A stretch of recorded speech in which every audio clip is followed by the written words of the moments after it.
Hamaru stared at the pig's face, not with disgust, but with an eerie sense of understanding. Rows of pigs lined the corridor, their breaths shallow, unaware they were part of something far worse. Their organs, nearly identical to humans, had once been substitutes during times when human dissection was forbidden. Therefore, the man sharpened his blade slowly, drawing no line between animal and human in experimentation. Blood trailed his boots as he stepped forward, whispering truths once hidden behind society's fear of discovery.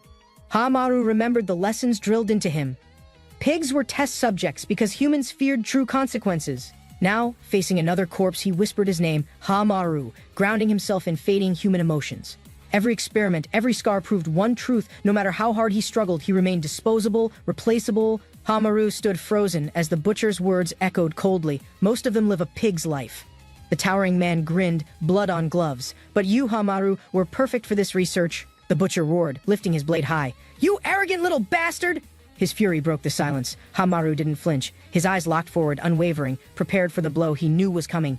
The blade dropped fast, slicing through air. In that moment, instinct took hold without hesitation or fear. He lunged sideways, fists clenched, slamming his elbow into the butcher's ribs with everything his body remembered. Blood dripped from the cleaver. The butcher grunted, hurt but not defeated. His grip tightened once again. The butcher growled through clenched teeth. You're still far from surpassing my achievements, voice filled with pride.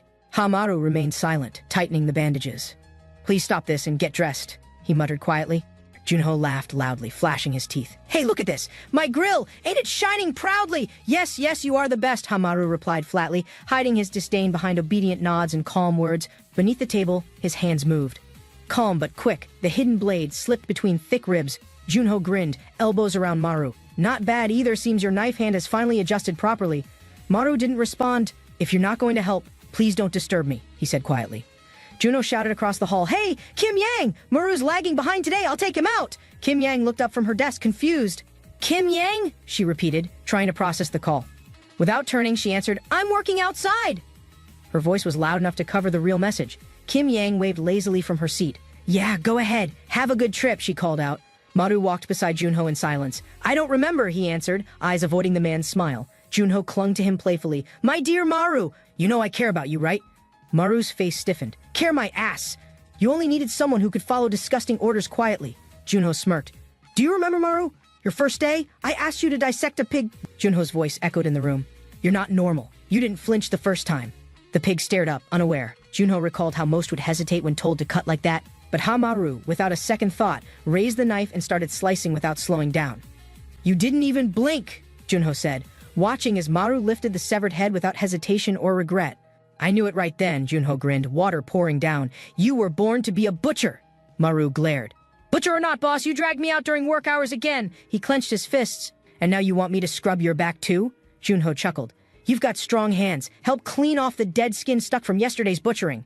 Maru muttered, How can I keep doing this without even getting paid fairly for it? Junho paused. Money. You really need it, huh? Maru sighed quietly and nodded. I really need it. Okay. Junho leaned back, water dripping. You'll go to Japan, right? I'll triple your travel fee. Maru hesitated, then answered firmly. I'll do it, but what's the job and why only me? Junho grinned wide. That's good then. You leave right away. Maru blinked. Huh? Right now? A plane flew across the sky. Below, the sign read, To Japan. Welcome. Maru stepped off the bus, suitcase in hand. He looked around, confused by the unfamiliar street. Maru paused, eyes narrowing.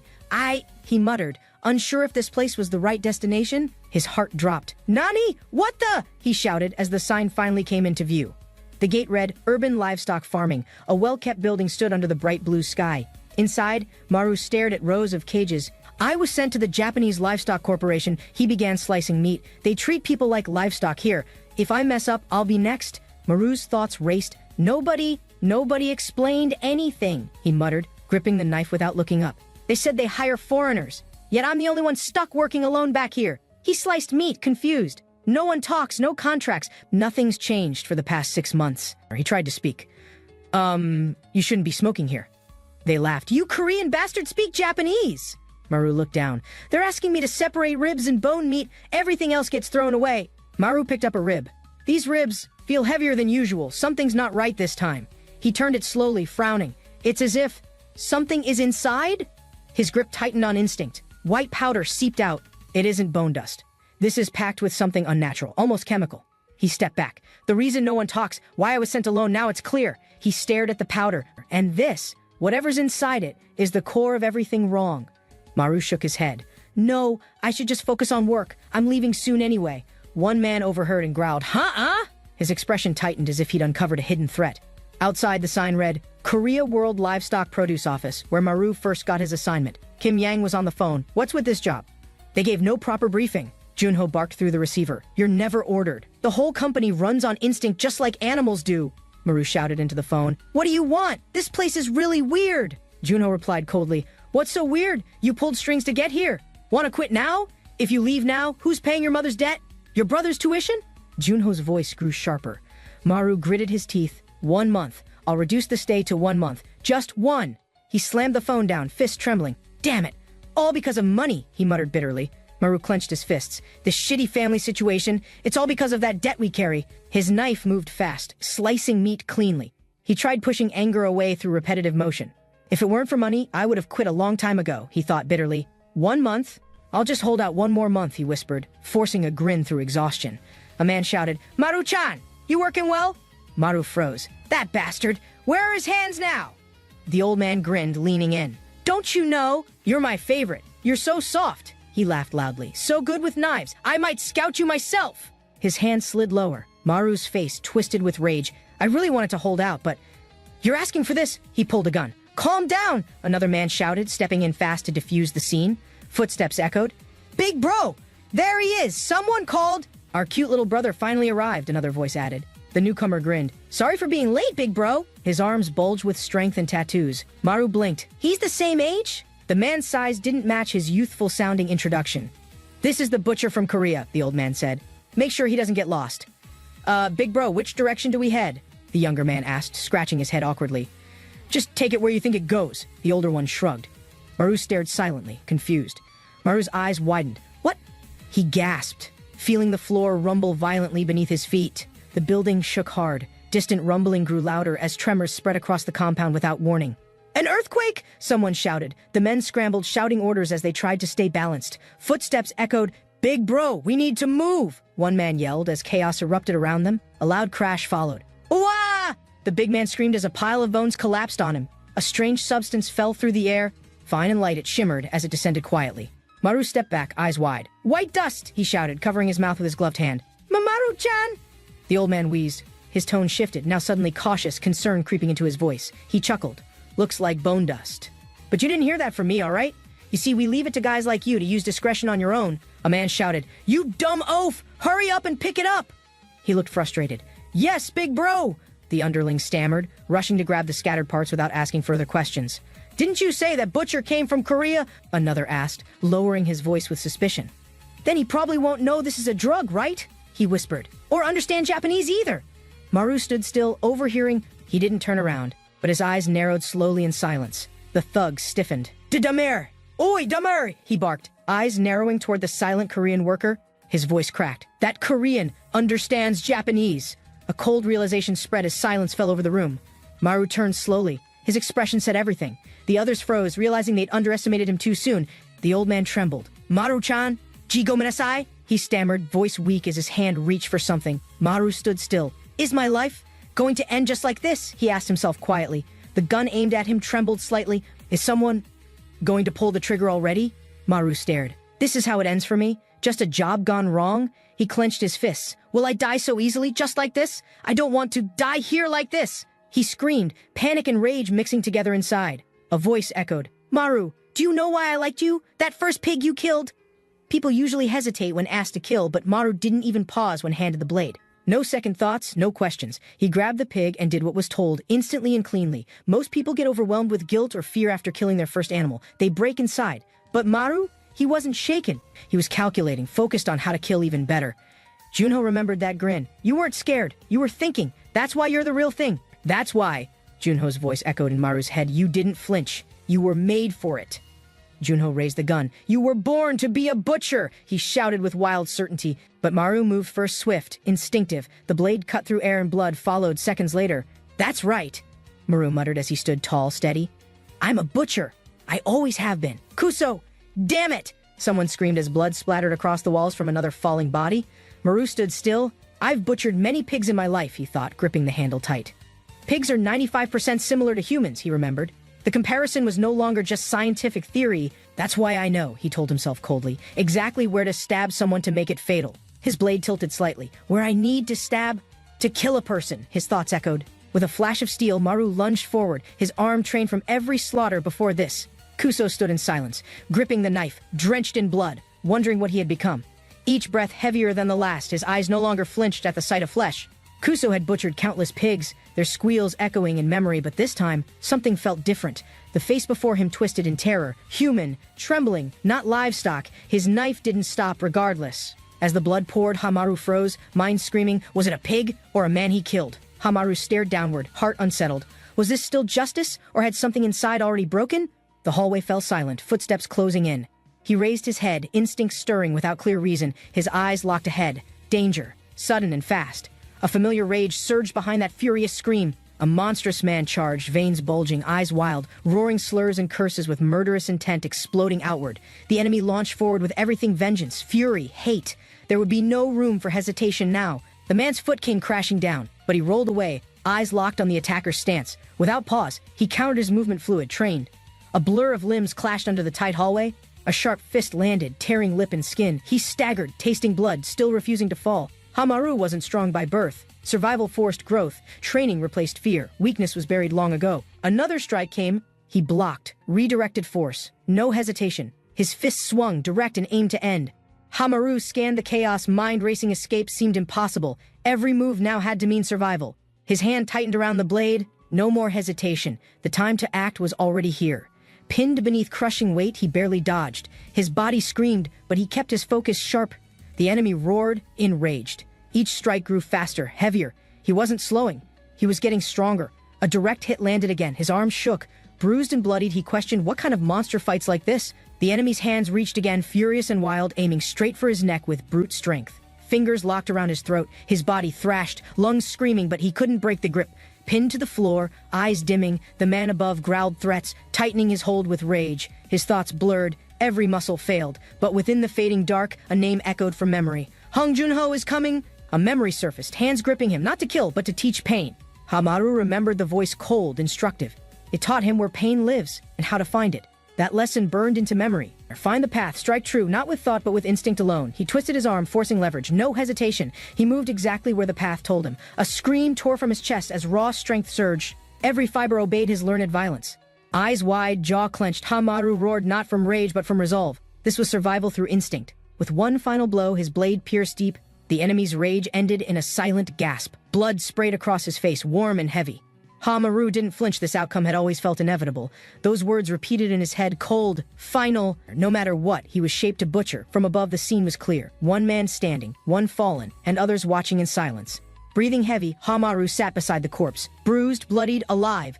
And finally, they knew his strength. His body trembled. Blood soaked his skin. He tried to breathe, but panic pressed against his chest. He turned aside and vomited. The aftermath hit harder than the fight. He wasn't used to this.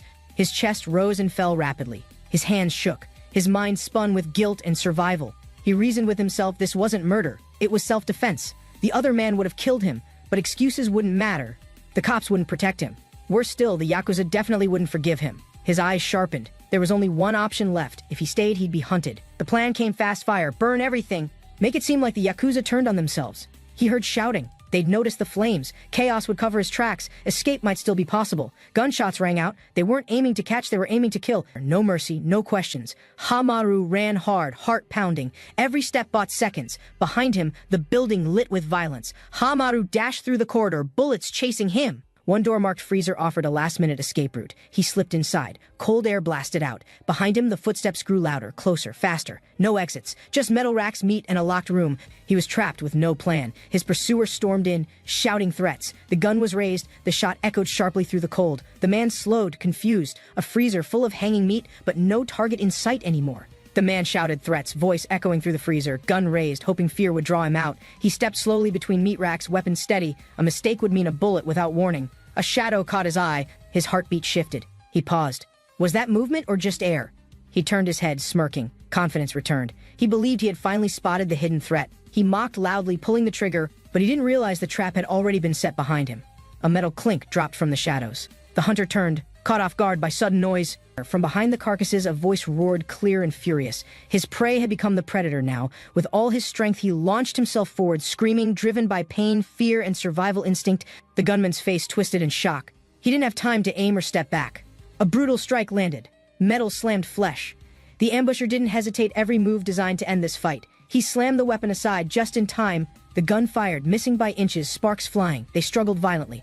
One man fell back, weapon lost. The tide of control began to shift instantly. Coughing blood, the gunman snarled curses. His strength faltered, but rage still burned wild in his eyes. Footsteps pressed forward. The butcher didn't hesitate. Every move pushed toward ending this before more enemies arrived. Raising the blade high, he roared. This time, he wouldn't freeze. He would finish it completely. The blade pierced deep into his shoulder. A scream followed. Blood burst like a broken pipe. His grip didn't loosen. Even wounded, he spewed insults, still calling him a monster without remorse. The butcher snapped back, fury overtaking reason. He didn't want talk. He only wanted silence. The wounded man mocked him again. Even dying, he grinned, claiming the attack missed its mark. But the silence broke. The fallen man shouted again, refusing death. Desperation now burned behind his eyes. His finger trembled on the trigger, but no pressure followed. He couldn't squeeze. Something felt wrong. Shock hit him, his hand wouldn't respond. Panic rose fast. He looked down at his grip. He couldn't feel his arm. Numb, dead weight. No pain, just sudden, paralyzing loss of control. A voice echoed from memory, teaching anatomy. The brachial plexus damage it, and movement becomes impossible instantly. The lesson was clear. He'd once learned to butcher pigs. Now, he used it on humans. His mind echoed the question again. Was it a pig or a man beneath his blade? Haomaru struck without pause. The knife slashed clean. The body jerked violently, collapsing in silence. Another attacker froze mid-sentence, eyes wide. But mercy had no place left in this moment. Blood sprayed once more. Everything faded into black. No room for regret, only instinct remained. A plane soared across the sky. The caption read, 8 hours later, Korea. A new chapter began. He arrived back home, dragging luggage upstairs, surrounded by the quiet rooftops of a familiar city.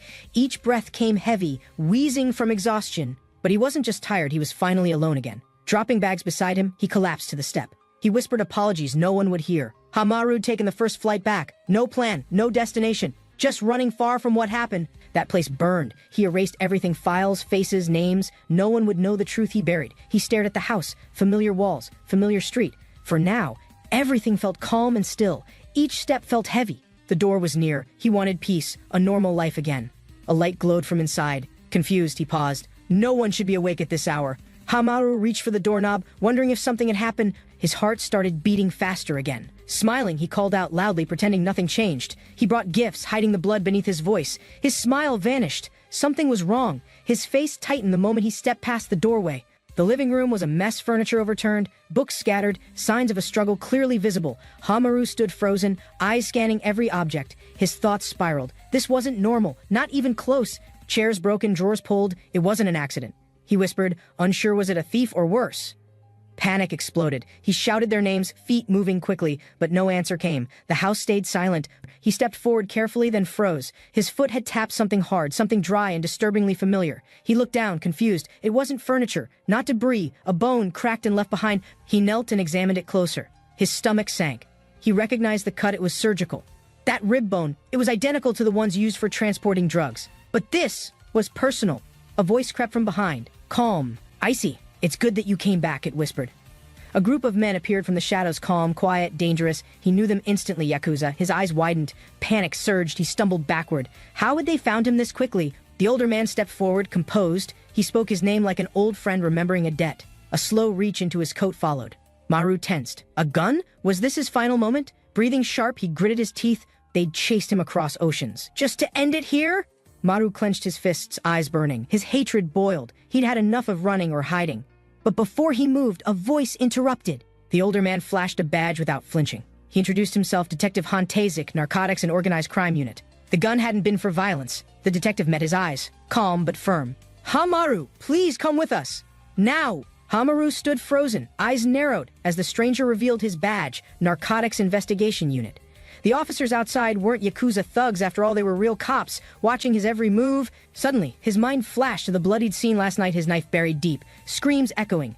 A detective gestured toward the car, calmly requesting Haomaru's cooperation before explaining anything further. His voice low, Haomaru asked, was it unlawful to defend himself in his own home? As tensions rose, one man panicked, shouting defensively, claiming they didn't do anything wrong. He insisted it wasn't them. The scene was already chaotic when they entered the house. The older detective's face hardened. He quietly stated the victim in question was Ha-Maru's mother. Ha-Maru's heart dropped. His mother. Involved in drugs? His expression froze, disbelief washing over him instantly. A photo on the wall stared back his family smiling. He muttered faintly, "Mom," as silence followed. Ha-Maru remembered his mother's kindness. Her immaturity was clear, yet her heart never stopped giving. Despite everything, he treasured her smile. That warmth stayed with him even as the world changed. But one day, that smile disappeared. Her face twisted in pain, screaming under the influence of drugs. She collapsed in the hospital, unresponsive. The nurses rushed to help, but it was too late. Maru stood alone, staring forward. He blamed himself for not seeing her pain before it was over. Maru's heart raced. Something deeper was about to be revealed. He could feel it coming. The detective held up a small bag of twisted white powder, recently discovered at the scene. He asked Maru directly, did he know when his mother first started taking this kind of drug? Maru hesitated, voice low. He didn't know about the drug or how she'd gotten involved. The detective's glare sharpened. His silence said more than words. Doubts were clearly starting to form. He studied the cards silently, the officer's words lingering in his mind like a faint echo. Maru stood quietly as the suited men walked away, their footsteps leaving questions heavier than answers. Alone again, he entered the underground garage, eyes scanning the shadows between every parked black vehicle. Inside one car, a man lit a cigarette, coughing softly, thinking through the blood still on him. A scream shattered the silence, raw, broken, someone begging, pleading, as flames and pain devoured his last strength. The man clutched his head, overwhelmed. Smoke filled the air as his nerves spiraled into chaos. He shouted in frustration, blaming Officer Lee, fury boiling as his bloodied shirt stuck to his skin. He stared down at the smoldering coals, muttering the name Ha-Maru again and again. Wiping sweat from his brow, he barked an order. Dig into Ha-Maru's past immediately. Elsewhere, Maru stood beside a hospital bed, watching the unconscious girl, his mind clouded in confusion. Maru retraced every step, certain he left no trail. He couldn't figure out who leaked information. He stared at the screen. Boss Hong, it read. The timing didn't make any sense. Answering the call, he forced composure. The voice on the line asked about the Japan incident. Maru dodged the concern, claimed he was fine. He mentioned work and tried to end it quickly. Before he could hang up, another voice cut in, laughing loudly, demanding answers with forced familiarity. The voice on the phone grew sharp, demanding answers Maru himself still didn't understand. Why? Maru's grip tightened. Why did your mom take drugs? The question hit harder than any threat. The caller laughed endlessly, mocking him with no mercy. Every sound pushed Maru deeper into silence. On the other end, a shirtless man barked at his men, ordering another cruel question delivered. Maru sat surrounded by evidence pills, files, charts. His thoughts scattered as guilt and confusion clouded everything again. The scarred man mocked him, claiming Maru was innocent, speaking like he owned Maru's entire life. He grinned at a gift-wrapped urn, calmly declaring Maru's fate had been decided long ago. Maru screamed in rage, calling out the crimes this monster committed against so many innocent families. The man whispered Maru's name coldly, piercing through the noise with a threat heavier than words. Elsewhere, a woman smiled over coffee, mentioning Maru's sister, reminding him how far this game reached. The woman casually mocked Maru's family, linking his sister's safety to the money he hadn't sent. Maru remained silent, knowing their goal. They didn't want his loyalty, they wanted complete control over him. She reminded him coldly. Butchers like him were rare. They couldn't afford to let him go. With a chilling grin, the scarred man invited Maru to kill beside him like it was normal. Maru stood quietly, holding medicine, staring down at the hospital bed. His world was collapsing again. Maru clenched the medicine bottle tightly, his hand trembling as his thoughts spiraled into helpless rage. He stood motionless, drowning in pressure, darkness rising around him like a tide he couldn't stop. The image of a pig logo brought him back his old workplace, a slaughterhouse tied to everything. A delivery truck parked outside the facility. Maru had returned, though nothing felt the same anymore. Two men chatted casually. One noticed Maru's approach, asking if he was the new replacement driver. One of the pig carcasses tumbled from the truck, landing heavily with a sickening thud. The older worker shouted lazily, telling Maru to fix it without even looking up. He cursed under his breath, blaming the mishap on carelessness, annoyed by the smallest inconvenience. Another man climbed in, laughing about the broken zipper, brushing off the situation like it was nothing. Maru watched silently. Even if he helped, none of it mattered. He could only observe. The worker cursed, adjusting his stance. The weight of the cargo was starting to wear him out. Bakesiako complained loudly about the heat and the heavy load, clearly irritated with the long shift. Duil barked orders, reminding them to collect the new recruit once the unloading was complete. A younger man resisted, questioning why he had to deal with the recruit. Frustration grew between them. Duil leaned in, teasing him. If he was scared, maybe he'd prefer to face the butchers. The word piglet struck deep. Veins flared on the man's face, fury rising faster than reason. He snapped, screaming back, refusing to be mocked. Pride wouldn't let that insult go unanswered. In one motion, he lunged, weapon in hand, muscles tightened, air tense with the promise of violence. They clashed hard. A sharp sound echoed as fists met flesh, neither man willing to yield. Maru smirked coldly. I've watched, studied, learned. You're just another target. Ready to lose everything today? Maru's eyes locked on him, calm, sharp, confident. The look unsettled even the loudest voice nearby. The man stiffened, confused by the shift. Maru's presence now felt colder, like something had changed. He smiled faintly, calling Maru cute, hiding unease, but the shift in tone betrayed his discomfort. Maru walked off quietly. He warned the man not to get too cocky and reached the stairs. The delivery truck waited beneath a night sky, silent and still, as if bracing for tomorrow. The man leaned back in the driver's seat, yawning loudly, annoyed by the long wait. Suddenly, something burst in his face. He flinched in surprise, barely registering what had just happened. A cat appeared out of nowhere, meowing as it pawed curiously at the cracked window. He stared at it, half amused. "Smelled the meat, huh?" he asked with a tired grin. Just then, the cat jumped at him. He yelped, irritated. "Why is that guy still late?" He descended the steps, muttering complaints. Every time he left, something stupid always seemed to happen. Approaching the door, he grumbled. "Did they start the party without me? No drinks offered again?" He noticed the door was slightly open. "Too much fun to even shut the door, huh?" He raised his voice, calling for Chief Choi, arms full of snacks and drinks. Stepping inside, he froze. The hallway was a mess, bottle shattered, wrappers scattered. Something felt wrong. He recalled someone saying Chief Choi went to meet the new recruit, but something felt off. He climbed the stairs with suspicion.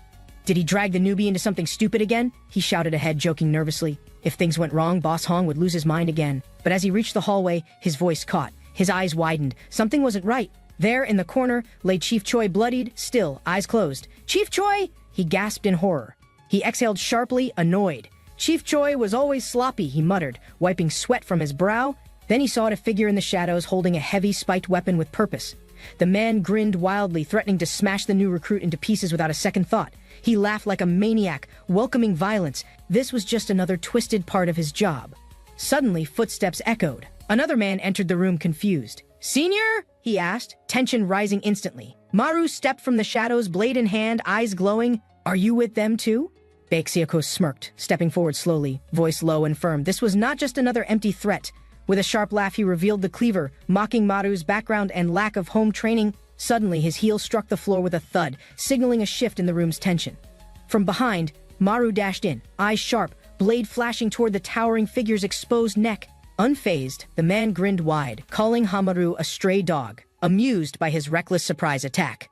Baek Seoko roared and swung downward, cleaver crashing toward Maru's head with enough force to split bone. Maru dodged fast, the blade grazing his shoulder, blood sprayed, but his grip never loosened. Twisting midair, Maru slammed his knee into the man's side, forcing him back with brute impact. Landing hard, he caught his breath, eyeing the cleaver again, rising above him with deadly intent. The memory of the cake flickered his first birthday outside the slaughterhouse. He tightened his grip and stood. The party raged as gang members laughed, drank, and joked, completely unaware of what was about to come. One man grumbled about sending Chief Choi, questioning if that wasn't already too much for one task. Another snapped back, reminding them how Director Hong praised the new recruit as their strongest yet.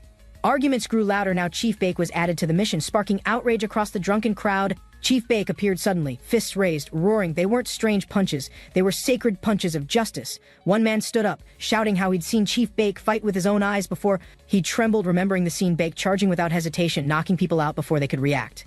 In that single moment, Baek rose to legend status, feared by everyone who witnessed his fury. Back then, he defeated every thug, enforcer, and gangster in one bloody night without a scratch. They called him Emperor of the District, but what terrified them most was his unshakable presence. The crowd remained speechless, staring at Baek, who stood calm over a floor full of bodies. He wasn't just strong, he was the strongest man anyone had ever seen in this region. They called him the Bull, a beast who kept charging forward no matter how much he bled.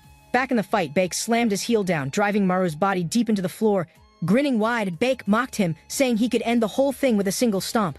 Maru clenched his fist, confused and angry. How could that monster have been weaker than him? His eyes widened as he sensed movement above, too fast, too sudden to fully react.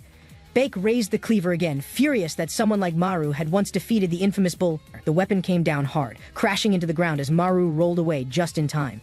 Baek laughed mockingly, slamming the cleaver near Maru's head, tossing out a cruel joke mid-fight. Baek shouted, "Picasso!" and dragged the cleaver across the floor, forcing Maru back with violent sparks. He charged in laughing, mocking Maru's silence before landing a brutal punch straight to the jaw. Maru stumbled but held his ground, realizing Baek's movements were getting quicker with every exchange they had. Baek wiped his mouth, amused at Maru's confusion, and continued speaking mid-fight without slowing down. Once, swinging again, Baek taunted him. How could anyone keep attacking like this while laughing and talking so much? A massive press slammed down, tension thickened.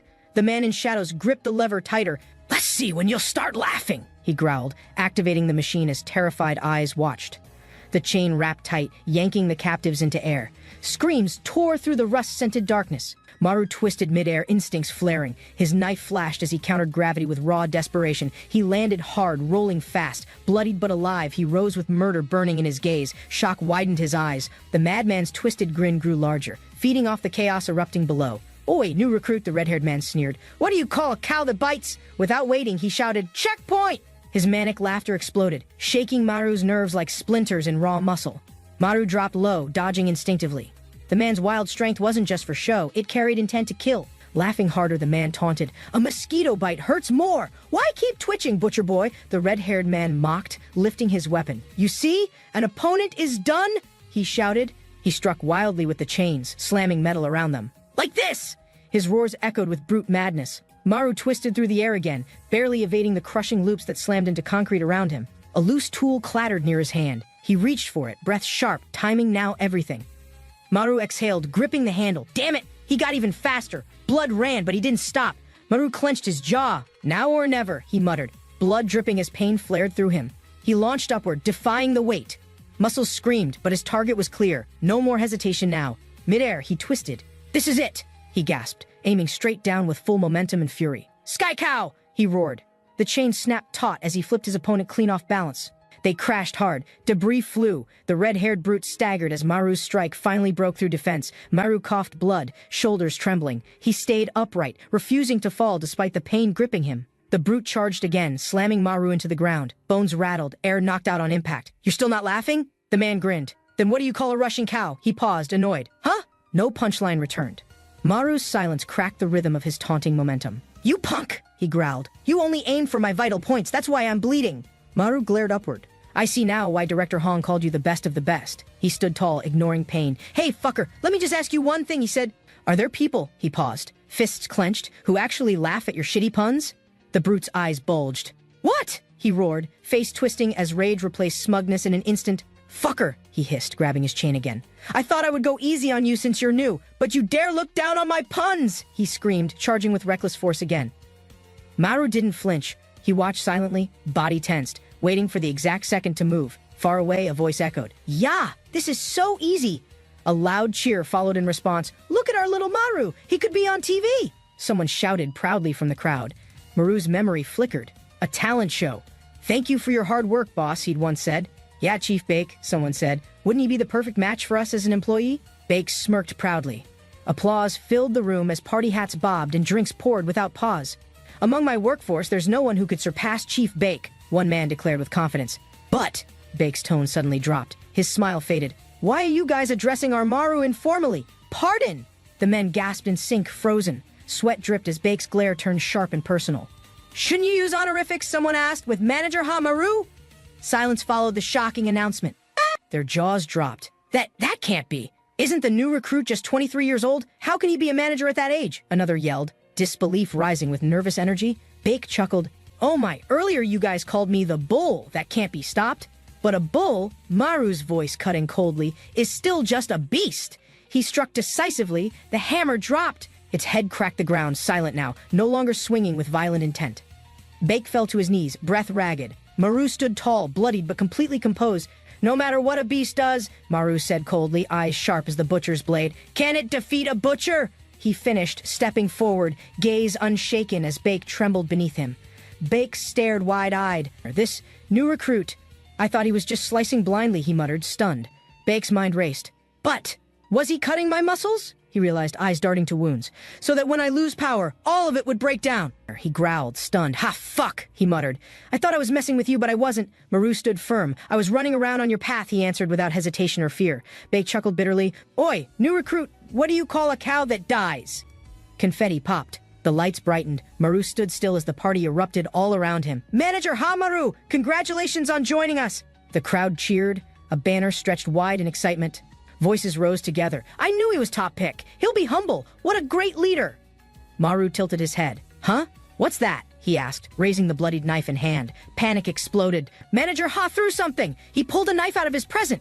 They screamed. Everyone froze. Eyes wide, breaths held. The festive mood vanished the moment they saw the files. Bloody folders hit the table. "I loaded up 2 more pigs," Maru said without blinking. "Take them if you can," he added, staring straight at the stunned men in suits. Chaos erupted instantly. Shouts echoed as weapons were drawn. Loyalty shifted into fear and confusion. Maru stood calm as figures moved in. His knife reflected the light. He was ready again. Maru's eyes burned with rage. "You're not going to fight, you pig bastards!" he growled coldly. The man on the throne whispered Maru's name, recalling the butcher who once feared blood. Maru charged into the room, blades flashing, facing a dozen armed men without blinking once. The boss leaned forward, surprised. Maru's strength and speed had evolved far beyond his expectations. In a whirlwind of metal, Maru slashed through the circle, bodies dropping with each precise strike. Blood drenched his face. The onlooker wondered, was this man truly aiming to erase them all? Seated calmly, the boss stared ahead as screams echoed, watching his men charge towards certain death. Driven by loyalty or fear, they swarmed forward, weapons raised, shouting threats they couldn't back up. Maru's blade cut through the first wave, cold and precise, blood painting the floor beneath him. He spun low and fast, slicing legs, dropping bodies before they could even react to pain. The boss stood from his throne, annoyed. "Man, this won't do," he muttered, cracking his neck. The boss removed his sunglasses slowly, eyes narrowing, body tensing with sudden intent to strike. Bright energy surged around him, twisting like ribbons, as he shouted Maru's name with rising fury. Leaping forward, dual blades drawn, he roared commands to keep going and leave no one breathing. The gang members obeyed blindly, raising weapons, storming in to overwhelm with numbers and brute strength. In a flashback, pigs filled the pen quiet, watching. But when afraid, they sometimes attacked first. The men rushed forward like a tide, swinging weapons, shouting orders to trample Maru completely. A new fighter stepped in, focused eyes, sharp grip. He wasn't here to negotiate or waste time. With one brutal drop, his blade crushed a skull clean, sending blood and fear across the floor. Screams erupted from behind as another enemy yelled, questioning how Maru gained such terrifying strength. Yet none of them paused. Fueled by rage or fear, they charged him head-on, unafraid to die. Maru swung his blade with purpose. The second step, just like butchering livestock, was bloodletting. He remembered kneeling in the old room, draining a pig's blood carefully before starting the dissection. Now, in the same manner, he raised his weapon, eyes locked on the target ahead. Screams erupted as his blade struck perfectly, severing both the jugular and carotid without hesitation. Terror spread fast. The others shouted in panic, rushing Maru, but their faces showed growing fear. Maru slashed through 2 attackers. Blood sprayed across the floor as screams echoed through the hall. One thug grabbed their injured boss, dragging him back, trying to shield him with a hostage. The others shouted and cursed, furious and panicked, rushing forward to defend their cornered superior. Maru remembered the next step of butchery skinning. Before cutting meat, the skin must come off. His hand gripped tightly. Just like the pig, the first major cut begins with removing skin. Maru recalled the next butcher's step, removing skin cleanly, with practiced cuts and steady hands. He lifted the blade high, his eyes cold, preparing for a final, decisive round of strikes. Blades flashed in arcs, screams rose, flesh tore. Maru cut through the attackers without slowing down. The floor was soaked red, bodies collapsed. The gang leader, amused, waved goodbye with a smirk. Maru stood alone again, blood dripping from his hand, breath steady, expression unreadable in the silence. Maru stood among the fallen, bloodied yet calm, his presence alone enough to freeze the air. Trembling men backed away, whispering monster, unable to believe what they had just seen happen. Maru stepped forward, eyes locked ahead. His silence made the crowd flinch and lose composure. A panicked thug screamed, warning him to stop, voice shaking, desperation clear in his tone. But Maru had heard enough. With one clean swing, he answered through action, not words. Maru stood still, blood dripping from his blade, questioning if what he did still felt human. The boss laughed coldly, declaring that those who threaten peace deserve to die, beasts or not. He tugged off his shirt mid-speech, wild eyes burning with madness and bloodlust in full bloom. Grinning, he pointed at the birthday cake mockingly, taunting Maru. "Did they look like pigs to you?" With a leap into the crowd, he dove smiling, chaos exploding beneath him like a celebration. The boss roared with laughter, claiming he always knew Maru would become a killer like him. He called off the act, saying it was time to end the game with the pigs. Maru stayed low, gripping his blade tightly. His voice broke through calm, sharp. "Where is my sister?" His eyes didn't blink. The question repeated, louder this time. Everyone around froze, tension thick in air. Maru stepped forward slowly, blood trailing behind. He wasn't done not till he had his answer. Maru and the boss turned sharply as a woman's voice echoed from the room's corner. Kim Yang stepped forward carefully, her voice trembling with sadness. The sight before her was overwhelming. Her hand clenched tightly at her chest as her gaze locked on the scattered remains. Seeing the scene unfold, she asked, a loud voice cracking, "Who could have done something this horrific?" Eyes wide, body stiff, she repeated with urgency, "Who did this?" Needing answers more than anyone. One of the injured men gasped weakly, recognizing someone familiar through his pain and fading sight. Before finishing his words, blood sprayed as he collapsed. The answer he tried to give died silently. The woman marched forward, her eyes fixed, ignoring the bodies and chaos swirling around her path. Everyone froze as she stopped. Behind her, confused men pointed and whispered urgently among themselves. Maru stared at her, stunned. Holding his bloody blade, he whispered in disbelief, "Me?" A sudden gunshot rang out. Maru flinched, shock flashing across his face as he turned quickly. She stood firm, hands trembling slightly, eyes wild with emotion. "You bastard!" she shouted, pulling the trigger. Maru dropped and rolled fast. His eyes widened. A gun? He thought, heart pounding in his chest. He remembered his training against a gun. Close distance was key, even if it meant huge risk. Crouched low, Maru gripped his blade tightly. "That's my only chance at winning," he told himself silently. She lunged forward without warning, surprising everyone with her sudden move toward Maru, eyes locked tight. Maru's eyes widened. She closed the distance herself. He thought, caught off guard by her advance. He analyzed her actions quickly. What are her intentions here? He wondered, readying himself just in case. A gunshot exploded again. But this time Maru saw it clearly. She was within striking distance now. His grip tightened. "She's in my range," he thought. "I'll end it with one blow." Maru launched his attack first, aiming fast and low, but she dodged with an unexpected motion. She struck back midair. The blow hit hard, sending Maru stumbling backward before he regained balance. Dizzy, Maru tilted his head back, gasping. He hadn't expected her speed or precision at all. Before he recovered, she rushed again, 2 sharp punches landing cleanly on his face and chest. Maru gritted his teeth. "What's with this girl? Even in close range, I'm at a disadvantage." Kim Yang struck furiously, shouting revenge. Maru blocked desperately, struggling to find even a single opening. From the side, the boss shouted a warning. Kim Yang wasn't ordinary. She was elite, North-trained. Maru leapt back, mind racing. North Korea trained her? The pressure she gave off wasn't normal. In a bold move, he dove low, catching her arms and forcing the gun down hard. Blood pooled beneath the chairs. The banquet was no celebration, only the silence of sudden, ruthless slaughter. Corpses slumped forward in suits, their final meals half-finished, mouths agape. No one had seen it coming. The scent of meat lingered in the air. A young woman calmly slurped noodles among the dead.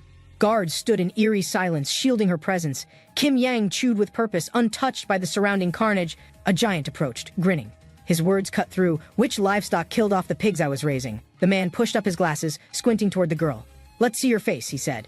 His expression froze. What he saw wasn't expected. Confusion replaced malice as realization slowly dawned on him. Kim Yang wasn't one of them. No mark, no uniform. Just a kid with a mouthful. Still chewing, she stared back calmly. "Who are you, mister? Southern Army?" Her voice cut through tension. Hong Juno grinned unnervingly. "She's not a soldier," he muttered to himself. "She's a beggar, but a person." The man placed a drink beside her. "You should take your time eating, little girl," he said. She didn't respond. She kept eating fast, her small hands grabbing more meat with every frantic bite. He chuckled. "Man, you sure eat well." "Still eating after all this mess, it's impressive." She paused briefly, then asked, "What's a mukbang?" Her voice curious but still focused on the food. Lifting on a bite, she explained, "You get to earn money for eating like this? On camera." She looked amazed. "What? While eating so much?" Her voice trailed off, thoughts racing with excitement. Her eyes lit up. "You can even earn money?" She gripped the meat tighter in disbelief. Then suddenly, she shouted, "You dare try to bribe me with food?" Her tone turned overly dramatic. He offered more. Breakfast, lunch, dinner, snacks unlimited. She dropped to one knee. "I swear loyalty," she said. Carrying leftovers, she walked off. "I'll clean this up first." He smirked. "Bring some ice cream, too." 1 week later, a newspaper headline caught his attention. His eyes narrowed, scanning the front page carefully. He looked up from the paper. "Is this you?" he asked, voice low and unreadable. She stood confidently. "Did you do this?" he asked. She said nothing, just stared straight ahead, calm. She replied, "Well, that aside, isn't one of those mine?" She pointed casually toward a dessert tray. The caption read, "Kim Yang, World Livestock Produce Entry." Guards swarmed her. She didn't resist, only smirked. One of the guards pulled out a knife. His grip tightened. He prepared to cut her down. She was still restrained. He moved in quickly. His teammates held her arms, keeping her pinned. With a loud roar, Hamaru lifted her overhead, ready to slam her into the cold ground. A phone slipped from his pocket mid-motion, screen glowing. It hit the floor with a crack. A recorded message played. "Daddy, do your best. We're all rooting for you." His breath caught. Bleeding and dazed, the man answered softly, "Yes, my daughter. What's up?" His voice trembled faintly. "Daddy, aren't you watching?" "I told you!" Her voice said brightly through the speaker. He smiled weakly. Kim Yang continued, "Don't worry. Mom and I already had eel." His face froze. One word stunned him. "What do you mean by that? Eel?" he shouted.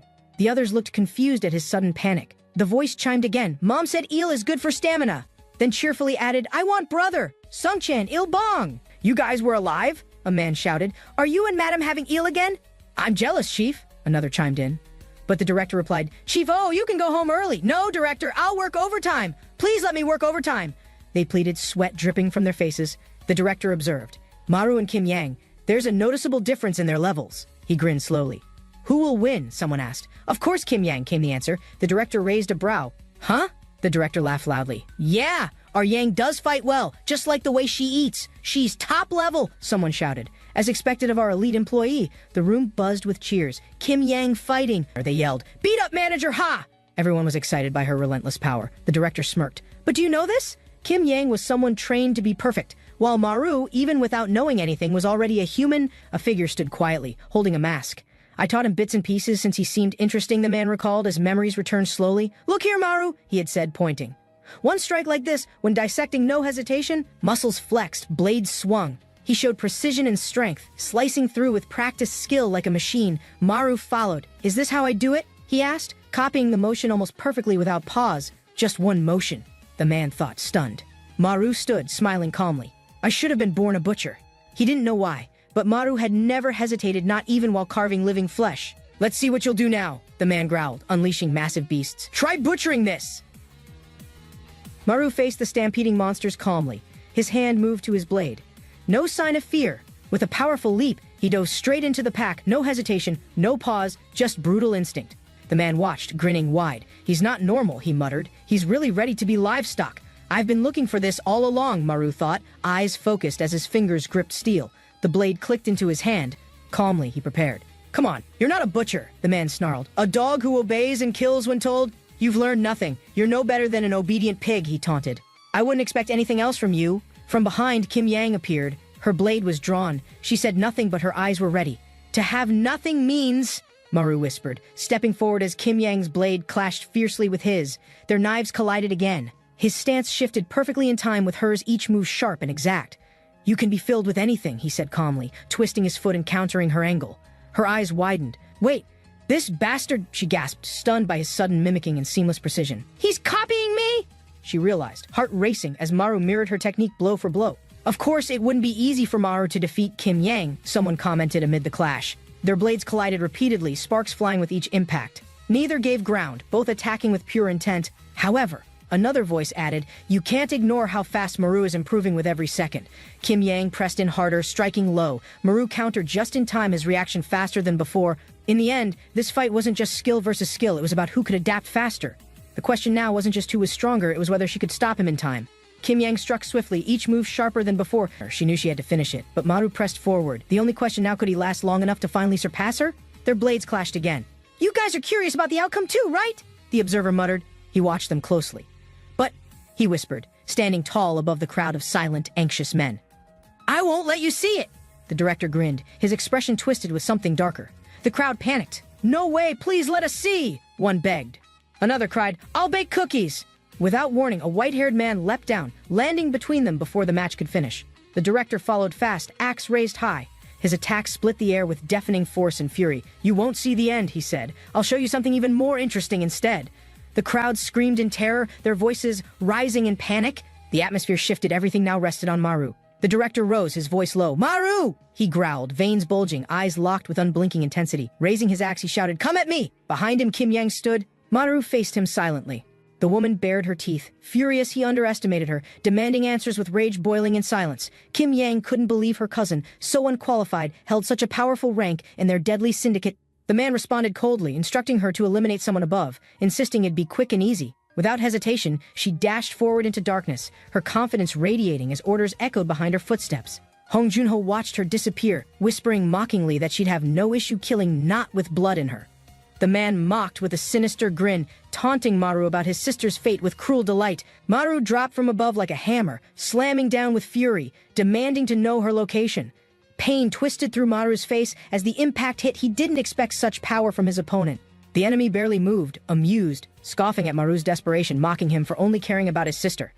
Maru gritted his teeth, stunned by the overwhelming force. Something wasn't right, this strength wasn't normal. The man raised his weapon slowly, warning Maru that things would change from this moment on. Maru steadied his stance, eyes sharp, heart pounding as he was told to fight with everything. He blinked in confusion, his body hurt, blood spilled, but he didn't even see the blade move. Maru's thoughts raced. The man didn't budge, yet he had been sliced clean across the chest. Grinning wide, the boss lowered his blade again. Maru stared, shaken. How strong could this man be? At 21, Maru stood in uniform, unaware his life would change after that ordinary morning. He returned home that day, only to find his father gone and his family on their knees. With no choice left, Maru stepped forward to support them, becoming the new head without hesitation. He heard about a meatpacking plant hiring no questions asked. It was rough work, but it paid. Despite exhaustion, pain, and strange company, Maru found moments of peace. Life wasn't perfect, but it worked. Maru had trusted him. The boss welcomed him like family, even treated him like a son. That trust shattered when he saw his sister injured, broken on the hospital bed, surrounded by doctors. His heart screamed, unable to understand the betrayal. Why had everything he believed in turned against him? Maru launched forward, voice breaking. He needed answers. Why would someone he trusted hurt him so deeply? With rage and desperation, Maru struck, demanding the truth. His fists shook as he shouted, "Tell me!"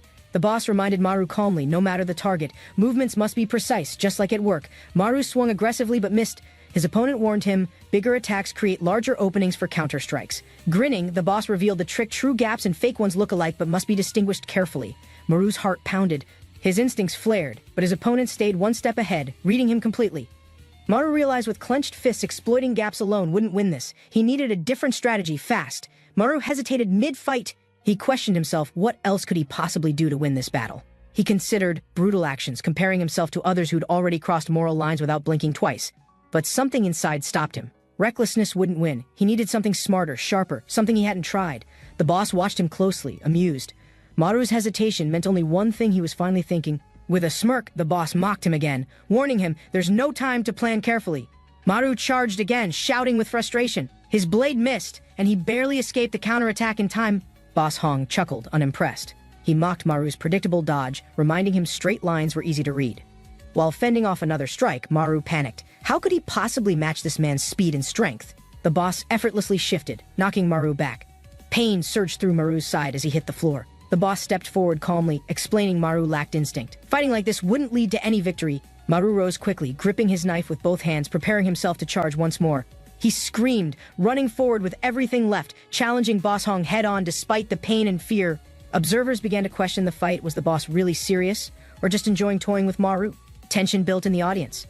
Some doubted the fairness, others whispered the boss might be holding back. One man finally said it aloud, "He's a monster," while others nervously reconsidered who they supported. One spectator stared wide-eyed.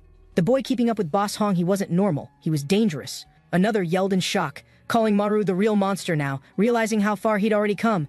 During a fierce strike exchange, Boss Hong casually gave advice. Maru's form was close, but still imperfect. Maru grit his teeth. He wasn't here to learn anymore. This time, he came to win.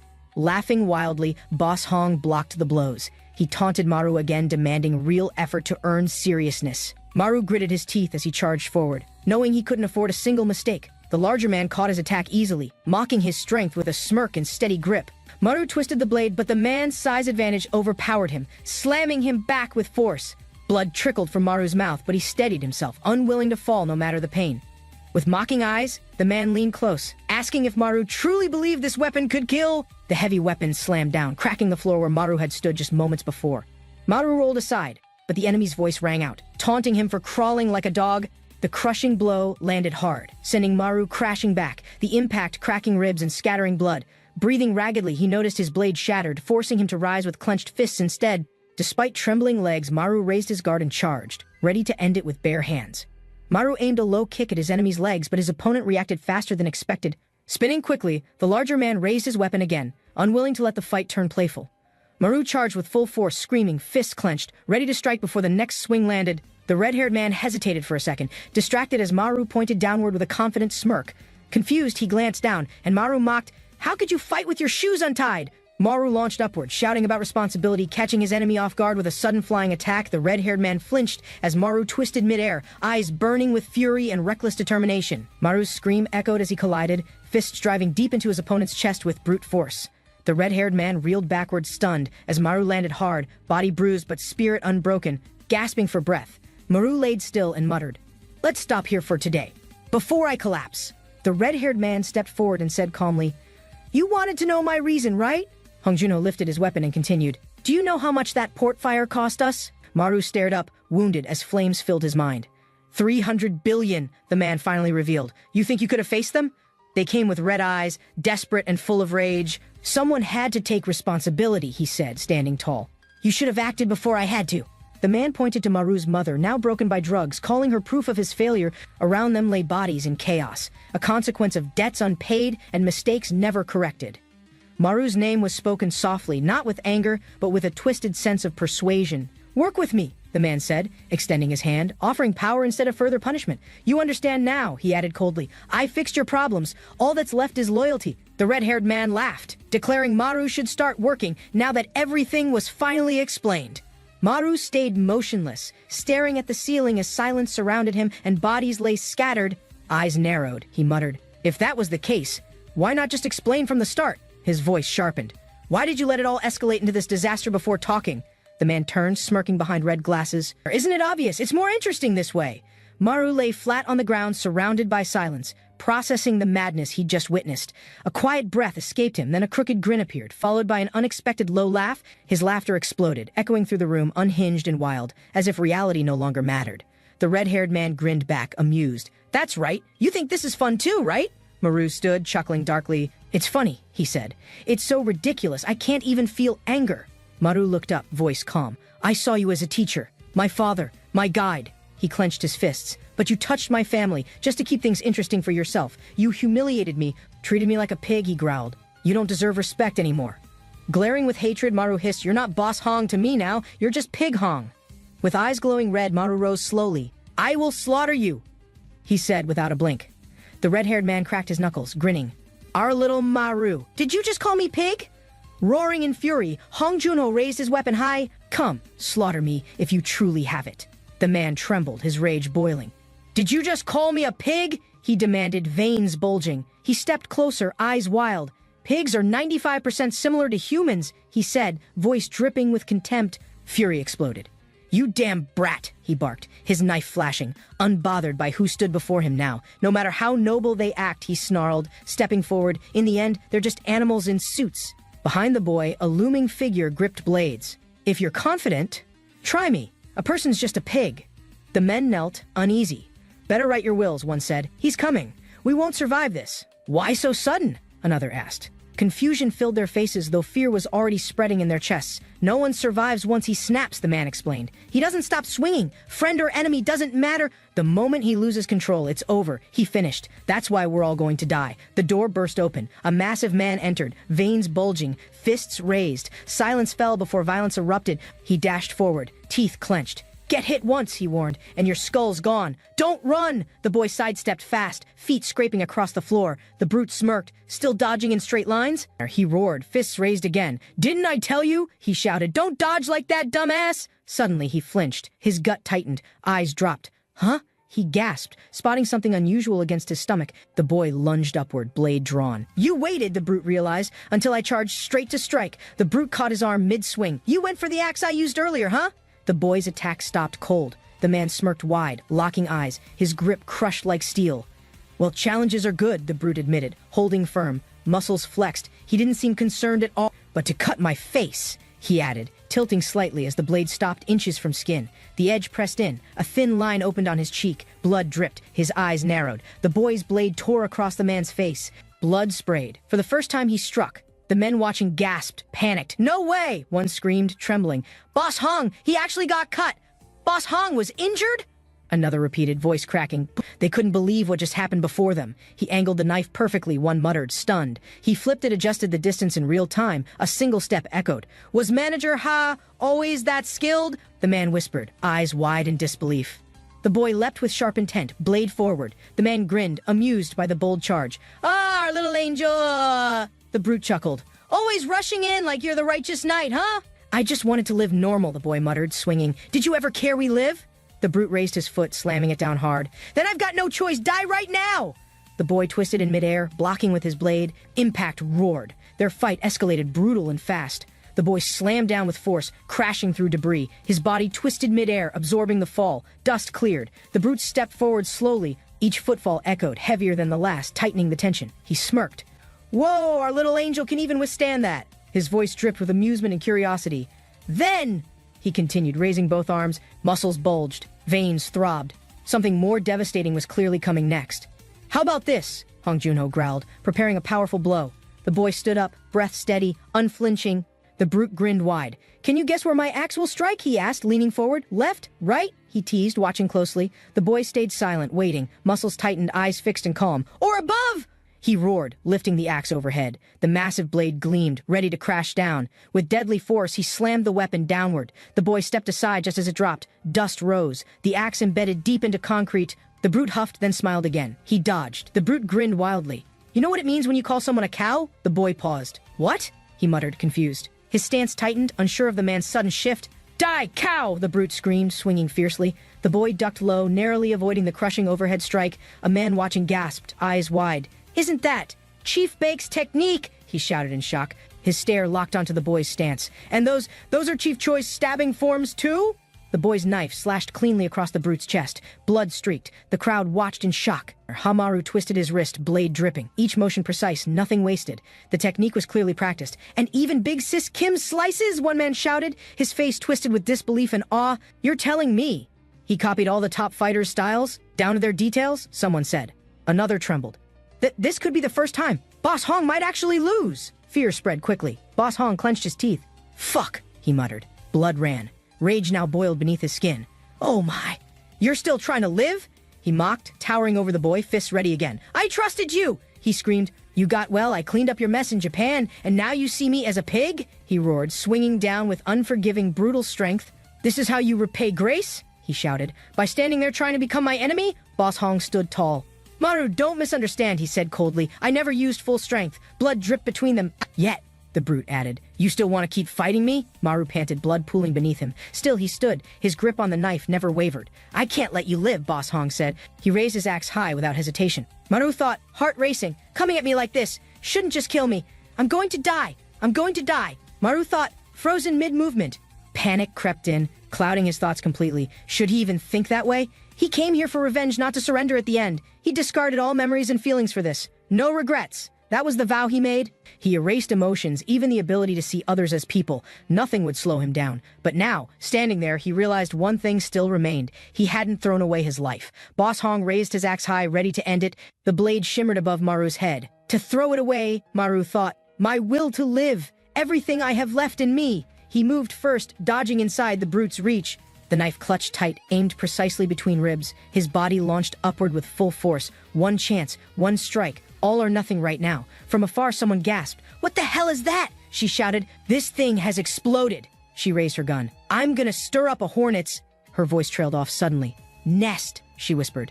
Her eyes widened, locking onto something that made her heart race in fear. Her gun clattered to the ground. All strength in her hands disappeared without a warning. Boss Hong turned slightly. "Is our little missy here?" he asked with a slow, mocking grin. His steps echoed. "Girl, listen closely. In my office, there's a safe you'll want to see." Kim Yang froze in place. "All our secrets." "In that safe," she muttered, eyes locked on him. Boss Hong turned. "Yes, that safe holds the other half of our dirty business." He laughed. He flung Maru across the floor. "Give the other half to him," he ordered coldly. Maru stood again, chest heaving. Blood ran, but his grip on the knife only tightened further. "If you're going to come," Maru growled, raising the blade, "then do it quickly." He crushed the man's face with one hand. Blood splattering as fear filled the victim's eyes. With brutal precision, he tore through flesh, muscles remembering their purpose in the absence of mercy. When silence fell, he sat among corpses, breathing heavily, the only living body in the room. Blood dried on his fingers as he devoured leftovers, like a beast licking scraps from bone. Beneath blinking lights, he entered the cage again. Another day of slaughter, another memory forgotten forever. First, he needed to break them to emptiness, until instinct replaced hope inside their eyes. They didn't care what fell anymore. A drop of food was no longer a blessing. Hunger made everyone desperate, crawling and violent, tearing through each other just for a filthy scrap. No one fought with honor anymore. Only madness drove the limbs that ripped into a meal. Then, one more handful dropped, and chaos began again with screams, fists, and gnashing teeth below. And when they were gone, he sat on corpses, chewing like nothing had happened before. Every bit of the food was theirs, but he devoured it alone without guilt or pause. But no silence stays clean for long. As the gate swung open with the sound of iron, it was an enemy, not new, shouting violence, bringing pain down with every swing and roar. Between starvation and beating, every bite turned painful, and survival was once again someone else's decision. Survival came by short seconds. Only a few ever saw the next meal without losing limbs. And those cursed kids are sent on missions, wearing rags, hiding pain behind silent obedience. A boy approached the men, asking plainly, "Mister, are you the blood sea of Mappo?" Confused by the question, the man barely spoke before the boy's hand struck without warning. The rest of them had already been miscalculated. His violence moved faster than their reaction time. They yelled with rage, staring down the boy who had already spilled blood without hesitation or mercy. They are raised, then slaughtered. That is the rule in places where justice holds no ground. But sometimes, the one who should have been overpowered by numbers doesn't fall. He did that. Bloody, beaten, and scarred, but he walked out breathing, steps steady and determined. Of course, even if they win outside, someone always says coldly from inside, "Come in." He was dragged so deep he lost direction, the cage around him tighter than any prison. "I am a pig," he muttered, chained inside a vent where no air felt clean. "I live like a pig, and I shovel like one too," he whispered, chewing without pause. "But I won't stay one. I won't die like them, nameless and buried in waste." As they swung weapons, he rose screaming, smashing skulls with rage sharpened into unshakable instinct. He remembered the faces of pigs that were raised only to be bled dry in silence. Now he stood on them not like a king, but like someone too angry to die. So, as always, he cleaned himself up, slung the axe, and walked out alone again. He was one of the dogs they sent back in, always walking toward more bloodshed. "This is the pig I told you about," the man said as silence returned. The man froze in disbelief, unable to accept how easily the boy dismissed his loud voice. With rage, he beat the boy down, shouting over and over like a man losing grip. But the boy's eyes widened, confused. For someone who raised pigs, why was he so shaken? The woman watched, expression still. Was that man, full of pride, really just that hollow? She scoffed at the show. "Let's go," she said, already turning from that meaningless wreckage. They laughed, calling him livestock. The boy kneeled silent, their words sharp but his hands steady. "If he's no different from a pig," the man said, grabbing his weapon without finishing the thought. "Then I will!" he roared, sprinting forward before anyone could pull him back or question intent. The crowd flinched. Someone shouted to stop, but no one dared step between him and vengeance. Hong Junho raised the axe high. "I'll become the king of pigs," he declared, face filled with fury. She watched in silence, expression unreadable, eyes tracing his every movement without offering a single word. With one motion, the axe dropped clean, no hesitation, no doubt, only the sound of tearing flesh. Blood exploded upward as the man collapsed, struck down by the very pig he called beneath. The body twitched once, a faint breath escaped, and then he went still under crimson light. The boy leaned in low and spoke coldly. "If you want to use animals..." He stepped forward and said firmly, "If you're going to use someone, use the best one." She stared silently, eyes sharp, processing the offer as the weight of the decision settled. "Interesting," she muttered, her expression unchanged, but her tone revealed a flicker of honest curiosity. "Sure, I'll give you a chance," she agreed, as the room shifted with restrained murmurs. And just like that, his mission was born. His life of violence now had official orders. From the start, Kim Yang never had luxury. Just scraps, eaten fast in silence and fear. And hate. Something that grew even when his stomach shrank, never fed but never forgotten either. He arrived in secret, arms held up like a trophy, welcomed with grins hiding sharp teeth. But when he heard the word discard, something cracked inside that couldn't be put back. Hong Junho yelled, "Didn't I clean up after myself?" Voice shaking with betrayal, pride now crushed. "They've been doing good so far," she said, voice steady. "Hong Junho," her tone sharpened. "If you don't discard them, you'll be discarded too," echoed through the golden silence of power. "Or do you want to get sent back to the pigsty?" she asked without emotion. He clenched his fist. "I'm a pig," he muttered. Pressure climbed up through his locked jaw. Cracks spread beneath him. He stood, shaking but ready. "But I still wanted to live." He raised the axe high above his head, his voice echoing through the dim, silent hall. A memory hit him. A shadowed boy crushed beneath fear, a mirror of who he was. The name they branded on him returned Pig Hong, a title that stripped away even identity. "Try and slaughter me if you can!" he roared, fury turning his breath hot and wild. He swung down. But this time, he didn't see fear. He was facing himself once again. An angry boy rushed forward with a blade, eyes wide, not caring who stood before him. Hamaru swung with everything he had, unaware of how heavy regret already clung to his shoulders. A larger hand caught the weapon mid-air, crushing defiance before it could finish its scream. The axe dropped behind him. Hamaru didn't need it. This fight wasn't about weapons anymore. "Look, Maru." The voice was steady. Not a warning, a call to see something clearly. With blood running down his chest, he smiled and asked, "I'm human in the end?" "This," he said, voice soft but firm, "you must live like a human till the end." His body stood alone under the light. Axe dropped, message left, no orders, just legacy. It was the story of the king of the pigsties who died standing as a man. And in the quiet, his face didn't twist in pain, but rested with pride. Choi Ki-jung crouched beside the body, whispering, "I wanted to be the one to kill you." "Junho!" he said, name heavy, as the silence confirmed the fight was finally over forever. Choi Ki-jung reached for the one thing that still burned in him, the eye Junho had taken.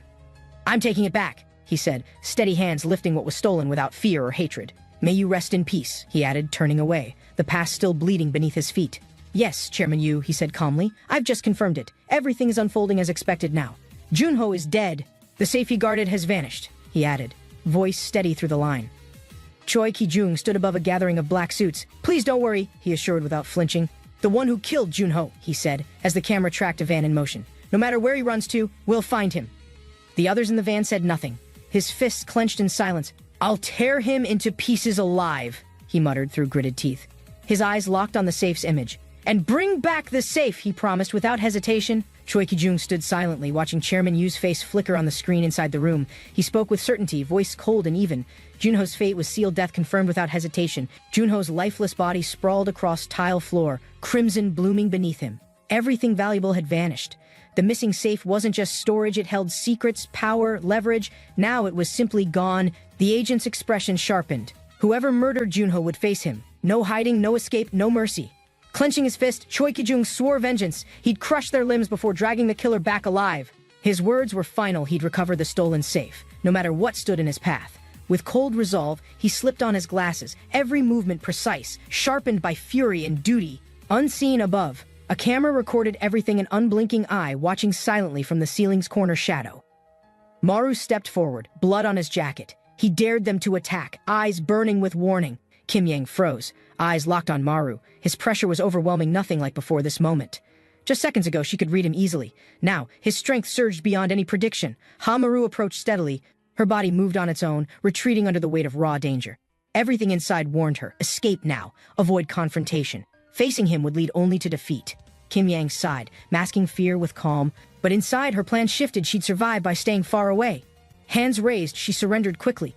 Her voice trembled as Maru's silent stare weighed down hard. He stepped closer, unimpressed. His words were sharp. Surrender wasn't safety, only a faster route to death. Suddenly, other members panicked. Fear erupted among them as they yelled, trying to stop the confrontation. One man waved desperately, pleading for reason. Fighting each other now would only lead to disaster. He reached out, voice cracking. If anyone escalated this, they'd all face something worse than defeat. Maru watched as they backed off, hands raised. Their surrender meant nothing without giving him answers. His voice cut through the silence, calm but firm. He demanded one thing, his missing little sister. They flinched at the name. One man stammered, realizing who she was and what it meant. The woman smirked, recalling the girl. She confirmed it, yes, the sister named Nari. She described taking Nari to eat, under orders. The girl sat quietly, unaware of Maru's approach. She panicked, explaining she only followed orders. Everything about the girl's care was the mister's decision. But when the girl cried, she acted alone. She brought her outside to calm her down. Out of frustration, she scolded the child, then lost control, slapping her without thinking in anger. She didn't notice the mister's approach until it was too late. He punished her immediately without hesitation. Now, trembling and wild-eyed, she realized her mistake. Her crime wasn't small death might be the only answer. Standing at the ledge, she asked nervously if she really had to jump from there. The others encouraged her, assuring it was tradition. Everyone had done it before to prove loyalty. They shouted from below, mocking her hesitation. Cowardice wasn't acceptable, especially after disrespecting the boss earlier. Trembling, she looked down. Her voice cracked. She couldn't bring herself to leap into the air. Maru's voice thundered. Jump! She screamed, swearing oaths, arms flailing as she finally hurled herself downward. The men reported back, listing every name. All involved parties were now accounted for and watched. Maru stood still, eyes steady. His mission was clear: rescue his mother and younger sister, Nari. He couldn't waste time. The world group would arrive soon, and they wouldn't hold back. Authorities scanned the scene. No bodies found, but signs of violence were undeniable and fresh. Officers muttered in disbelief. Blood everywhere, yet no victims. All this chaos at Maru's residence? The detective paused, unsettled. The scene at Maru's house didn't match any normal criminal operation. Officer Lee responded quickly. There wasn't time to question. They had to move fast and investigate further.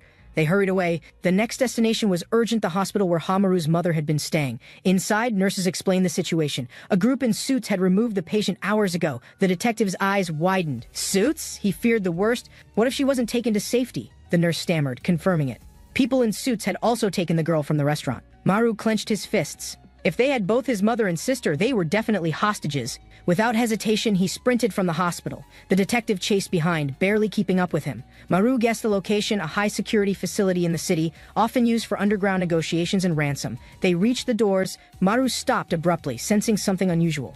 Something inside had caught him off guard. A loud shout echoed. A group of armed men in black suits stormed through the entrance hall.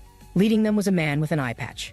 Calm and composed, he walked without hesitation. He smirked, greeting the officer. It had been years since they last crossed paths in conflict. The detective's eyes widened.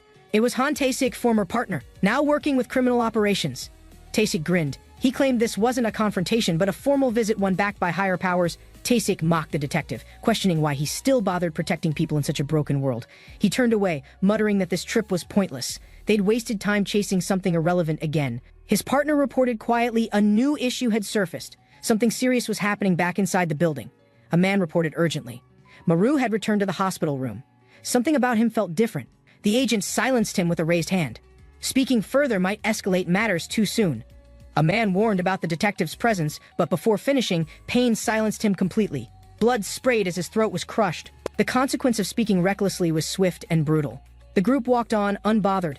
Their leader's only remark a cold promise to attend the man's funeral. Behind them, silence fell. The leader casually wiped his hands, his expression unchanged by the violence. He murmured a chilling thought: if Maru had returned, then the situation had drastically changed. The man greeted Maru calmly, his voice polite, but something in his tone felt unsettling. Maru stopped walking, eyes narrowed. This suited man had been expecting him, clearly not a coincidence. They stood face to face in the hallway. The detective shifted, watching both with increasing caution and suspicion. Maru stared at him. Could this be the man behind everything, the one pulling strings? His voice sharpened. Was it you? He demanded. Did you take my mom and sister? Maru's glare intensified. The suited man confirmed it without hesitation. He was involved in the abduction.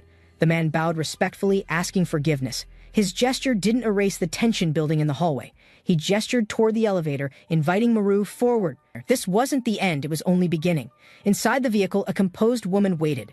She offered a calm explanation on behalf of leadership. She introduced herself confidently: Shim Yoon-young, president of Charlotte Hotel, and one orchestrating everything from above. Maru demanded answers about his family, frustration growing heavier with each unanswered word. A figure responded vaguely, stepping out slowly, voice calm yet filled with concealed meaning. Maru and the man behind him froze, stunned by someone unexpected entering the scene. Two suited men emerged confidently, their greeting oddly familiar to someone Maru had never seen before. Confused by their presence, Maru listened as they shared unsettling news about the World Group. One of them revealed Charlotte had intervened due to the World Group's growing threat. A video showed his family safe, monitored closely, under Charlotte's protective custody in a facility. The sudden revelation hit Maru hard. His fists clenched tightly as his heart raced anxiously. He questioned their actions, unable to accept their interference without his consent or understanding. The men, attempting to justify, showed a tablet displaying World Group agents arriving at hospital. Maru's eyes widened while a hand extended the tablet screen further into his view. Shim Yoon-young's calm voice called him, urging him to step into the vehicle peacefully. Her promise felt strange yet comforting, offering to reunite him with the family he sought. A quiet moment passed before the screen faded, transitioning into Charlotte's growing corporate presence. Towering buildings reflected their dominance, spanning industries and showcasing their widespread control and influence. The city grew on industries while secret battles unfolded beneath shiny towers and blinking lights. Soldiers in red stood alert as conflict brewed where power disguised itself behind corporate fronts.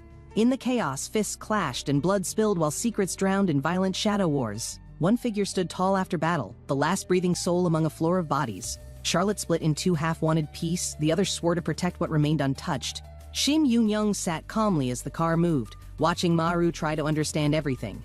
She explained how World Group's strength survived despite the death of Director Hong. Maru realized surviving alone was impossible while carrying both grief and revenge in silence. Charlotte's offer came strong with promises of safety, wealth, and the power to fight. Her eyes narrowed with purpose, hinting at plans deeper than anything spoken or revealed yet. Maru turned quickly, sensing danger before the street outside erupted into metal and burning sound. The car jolted forward as tires screeched against pavement under a brutal ambush strike. The driver clenched the wheel, trying to outmaneuver enemies closing in from behind. Black cars zigzagged through traffic, crashing violently as tension soared within every spinning second. Screaming men braced themselves inside the other vehicle as impact closed in without mercy. The car smashed hard into the guardrail as sparks flew across the winding road. Smoke rose from the twisted vehicle while another group observed from a van across the bend. Maru groaned in pain as consciousness slowly returned while dust clung to his eyelashes. He leaned over instinctively, shielding Shim Yoon-young beside him from debris with his bruised arm. Despite her surprise, Shim Yoon-young looked into his eyes and nodded with silent gratitude. Maru exited the car, jaw clenched, surveying the road and dozens of men approaching. He pieced the truth together quickly and touched his ear, preparing for what was coming. Shim Yoon-yu's betrayal was clear now, and Charlotte's internal conflict had reached their doorstep. The troops weren't World Groups, but Shim Eun-yu's, aiming to wipe out Charlotte's loyal supporters. Shim Yoon-young extended her hand toward Maru with confidence, offering trust through her subtle smile. Maru narrowed his eyes, deep in thought as he processed her request and her sincerity. His fingers tapped lightly, weighing the risks before his decision could reshape both their futures. Protecting his family remained his priority, and he knew Charlotte's promise needed to be real. Gripping his blade again, Maru leaned forward, pledging silently to become Shim Yoon-young's sword. He stepped from the next vehicle, shoes polished, his presence changing the atmosphere instantly. Choi Ki-jung stepped out of the car, sharp suit neat, eyes unreadable beneath the evening light. A quiet breath left him as he scanned the steps leading toward the massive guarded temple entrance. He walked with purpose through the aligned men, each one offering a silent, respectful nod his way. The tall doors creaked open slowly, revealing a flicker of candlelight that danced around a photo frame. Rows of black suits faced forward, backs straight, as a portrait glared under the golden Buddha's gaze. Yu Dane stood calmly inside, her shadow stretching long behind her across the polished wooden floor. Her question was heavy, and Choi Ki-jung answered while bowing low, his voice steady but tired. A single name escaped, and that name carried weight greater than any title spoken in ceremony. Hidden in a distant alley, Kim Yang stared at concrete walls, unsure whether to keep running. Her thoughts drifted to the past, wondering if choices made out of hope were actually betrayal. The weight of failure ached deeper than hunger, even as her stomach growled beneath her coat.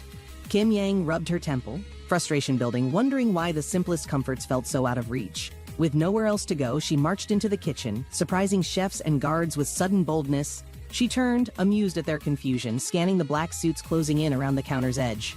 Behind a half smile, Kim Yang stepped closer and began to calculate how much loyalty cost in cash. The men laughed and murmured about promotions, unaware the night would demand more than loyalty. Chief Jo Byung-ho arrived, commanding attention with every step and glare that silenced eager ambitions. A quiet figure stood motionless, taunted by loud voices and pointed questions wrapped in false humor. The tension snapped suddenly as a fist landed, and silence gave way to sharp panic. Blood spilled first, and fear followed fast as Hamaru moved with unexpected speed. Bodies fell like dominoes in chaos as steel and instinct cut through every drawn breath.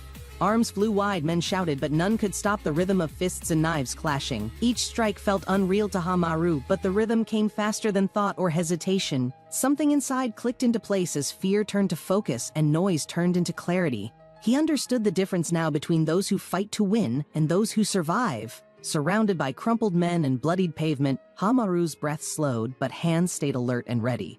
The last voice, still standing, shouted in disbelief, gripping his blade with shaking hands and fury. No answer came from Hamaru, whose calm cut deeper than any words could ever reach. Fingers dropped, lifeless, as the blade swept cleanly through muscle and pride without losing pace. With one final step forward, shirt soaked red, Hamaru stood quiet among the groans. Hamaru raised his blade high, blood dripping calmly from its sharpened silver edge. Byung-ho's face twisted in pain, unable to speak as steel tore through his jaw. Hamaru pulled back slowly, watching blood spray under the clouded sky in dead silence. Footsteps echoed behind him, soft and certain, drawing closer through the aftermath and broken stillness. He stood quiet, blade lowered, feeling the weight of what he had just done. Shim Yoon-young stepped forward, her presence cutting through the tension like wind against calm water. The remaining guards watched Hamaru, unsure whether to fear or respect what remained. A black car waited nearby, engine humming beside scattered leaves and streaks of blood. Overhead, a helicopter descended, its roar matching the rhythm of Hamaru's quiet heart. He followed Shim Yoon-young without hesitation, leaving behind everything that led to this very moment. The helicopter descended through the mist as Hamaru stared at the grand funeral gates. Water sprinkled in each direction marked the beginning of a ritual filled with ancient reverence. Temple steps stretched upward as monks prepared for a ceremony that transcended worldly pride and guilt. Beads tapped in rhythm while regret from years past clung to every deep inhale and exhale. The monks whispered verses that melted heavy sins like iron turned gold in sacred light. Ki-jung stood behind, silent, while the room held incense smoke and shadows of expectation. A whisper passed through the crowd, quickly reaching Ki-jung as tension draped the temple air. Polished shoes moved swiftly across stone, urgency building in each echoing step behind the hall. Hamaru returned unannounced, casting a shadow across plans carefully laid in his absence. Shim Yoon-young followed beside him, her expression unreadable as the wind tousled her loose hair. Unbothered by stares, they walked forward as the past stirred restlessly in silent anticipation. Kim Yang lowered her phone, heart pounding louder than the chaos sprawled across the lounge. She processed the news, recalling everything they had planned yet never dared to act upon. Inside, suits swarmed Hamaru and Shim Yoon-young, a tide of doubt and suspicion rising. Faces turned, hardened by grief and disbelief, trying to piece his motive from silent posture. The crowd buzzed with disbelief that the small man before them could shake an empire. Hamaru stood still as the men approached, their voices sharp and filled with judgment. They barked orders with cruel confidence, threatening to use him as a warning to others. Shim Young remained silent beside him, eyes sharp, observing every move from a distance. Surrounded by tension, Hamaru stayed calm, quietly calculating each step inside the crowded room. The cold air shifted as he accepted the chaos forming around what must be done. Chief Kim Min-sok stepped forward, throwing accusations toward Hamaru with venom and misplaced certainty. His tone was bitter, casting blame on Shim Young with every tightly coiled word. Hamaru listened without reacting, knowing Min-sok's assumptions revealed more about fear than truth. Rage burned in Min-sok's eyes, twisting his features as control slipped from his grasp. A sudden interruption came fast, cutting through tension before things spiraled further into chaos. Ki-jung stepped in fast, presence commanding, cutting past the crowd with effortless authority and force. He looked directly at Hamaru, recognizing something others missed beneath the quiet exterior. Introducing himself clearly, Ki-jung demanded respect, his position and pride impossible to ignore. Heavy footsteps followed as new voices joined, drawn by curiosity and hunger for power. Ma Tai-wung and Cha Jae-shil lingered nearby, waiting for someone to make the next move. Shim Young stepped forward calmly, while others squabbled over who deserved to fight Hamaru next. Hamaru stood in the center, quiet but steady, as threats rippled around the room. Fingers tightened on a hidden grip as tension settled between prideful words and silent challenges. Young's steps echoed as she walked forward with purpose, eyes clear in the thick atmosphere. Her question hung in the air, challenging everyone without fear as silence slowly fell across faces. Voices exploded again, shouting about revenge and honor, desperate to reclaim something they had never earned themselves. They circled together like wolves, forgetting the strength of the one who already survived the storm before. Young's words stayed firm, sharp like glass, pressing into the pride wrapped around their false unity. She reminded them how Hamaru fought alone. While they watched in silence behind crowded backs, the mob stirred uneasily, anger sparked by truth and shame, twisting behind clenched fists and twitching stares. With Hamaru behind her, Young drew the line between bravado and the weight of war. She warned them clearly what would follow if they crossed that final line of no return. Her voice steady, she offered the choice between honorless violence or walking away with peace intact. Eyes narrowed in the crowd as silence bloomed from her final challenge and quiet threat combined. Hamaru stood close beside her, surprised by the strength behind each step she carried forward. Applause broke the tension as Yu-dane stepped forward with calm grace and a knowing smile. Ki-jung turned toward Shim Young and acknowledged her words with an oddly respectful expression. Guards flanked Yu-dane while she moved forward, each step controlled and heavy with expectation. Hamaru kept his posture steady while Young stood silently between him and this new presence. Dane's eyes locked onto Hamaru with curiosity as she paused just within striking distance. Dane studied him, amused, and seemed already convinced before hearing any of his answers. Her smirk deepened before she spun back into the crowd with quiet confidence and certainty. Hamaru stood frozen as her presence faded, replaced again by shadows and staring eyes. He murmured to himself as he tried to place her name and the weight behind it. Young leaned closer and spoke her name carefully, watching his reaction sharpen with sudden clarity. They walked in silence behind her as Young reminded him why Yu-dane must never be underestimated. Their footsteps echoed down the path as Hamaru felt unease grow beneath each step. They entered the hall where the past lingered like smoke and the air felt heavy. Before the altar, they stood still and faced the man who once controlled every fearful breath. Hamaru stared at Director Hong's portrait, the room silent as everything finally caught up. Hamaru stood silently before the shrine, heart heavy with confusion instead of grief. Memories rushed back, twisted faces and screams still echoing inside his mind. After all this time, he remembered his rage, hands trembling from the weight of pain he could not release. That final moment haunted him, the swing he made while questions begged for answers inside. Hamaru stared into Ki-jung's eyes, struck by something deeper than hate or vengeance. Ki-jung's final words came not from arrogance but a strange understanding that shook Hamaru. Even now, Hamaru heard them clearly, wondering why they still echoed after death. He kneeled, questions spilling from his soul, seeking meaning where only silence had answered before. Alone in the hall, he tried piecing together the fragments of his unraveling heart. With clenched fists, he chose to survive long enough to understand the man he killed. Bowing deeply, Hamaru honored the past but promised to carve his own future. The skills passed down to him were no longer just tools but keys to survival. Standing tall, he faced a world ready to devour him, eyes sharper than before. Shim Young warned him gently, knowing his next step would change everything forever. Hamaru followed, not as a boy seeking revenge, but a sword ready to strike. Hamaru's quiet smirk revealed a calm resolve shaped by everything he had endured. With sunlight behind them, Hamaru and Shim Yun-young walked side by side without hesitation. The sound of helicopters grew louder, marking the arrival of something that changed the air. As wind swept through the courtyard, Hamaru watched the sky and waited without flinching. From afar, Ki-jung's eyes narrowed while his cigarette burned slowly between his weathered fingers. Ki-jung clenched his head lightly as the names Hamaru and Shim Yun-young lingered dangerously. His cigarette flew through open air while the helicopter's blades stirred dust and tension beneath. With a twisted grin, Ki-jung welcomed the storm forming in his mind with manic excitement. The tall hotel stood quietly under the sky as if nothing had changed lately. A week had gone by, but the pressure around the place was still there.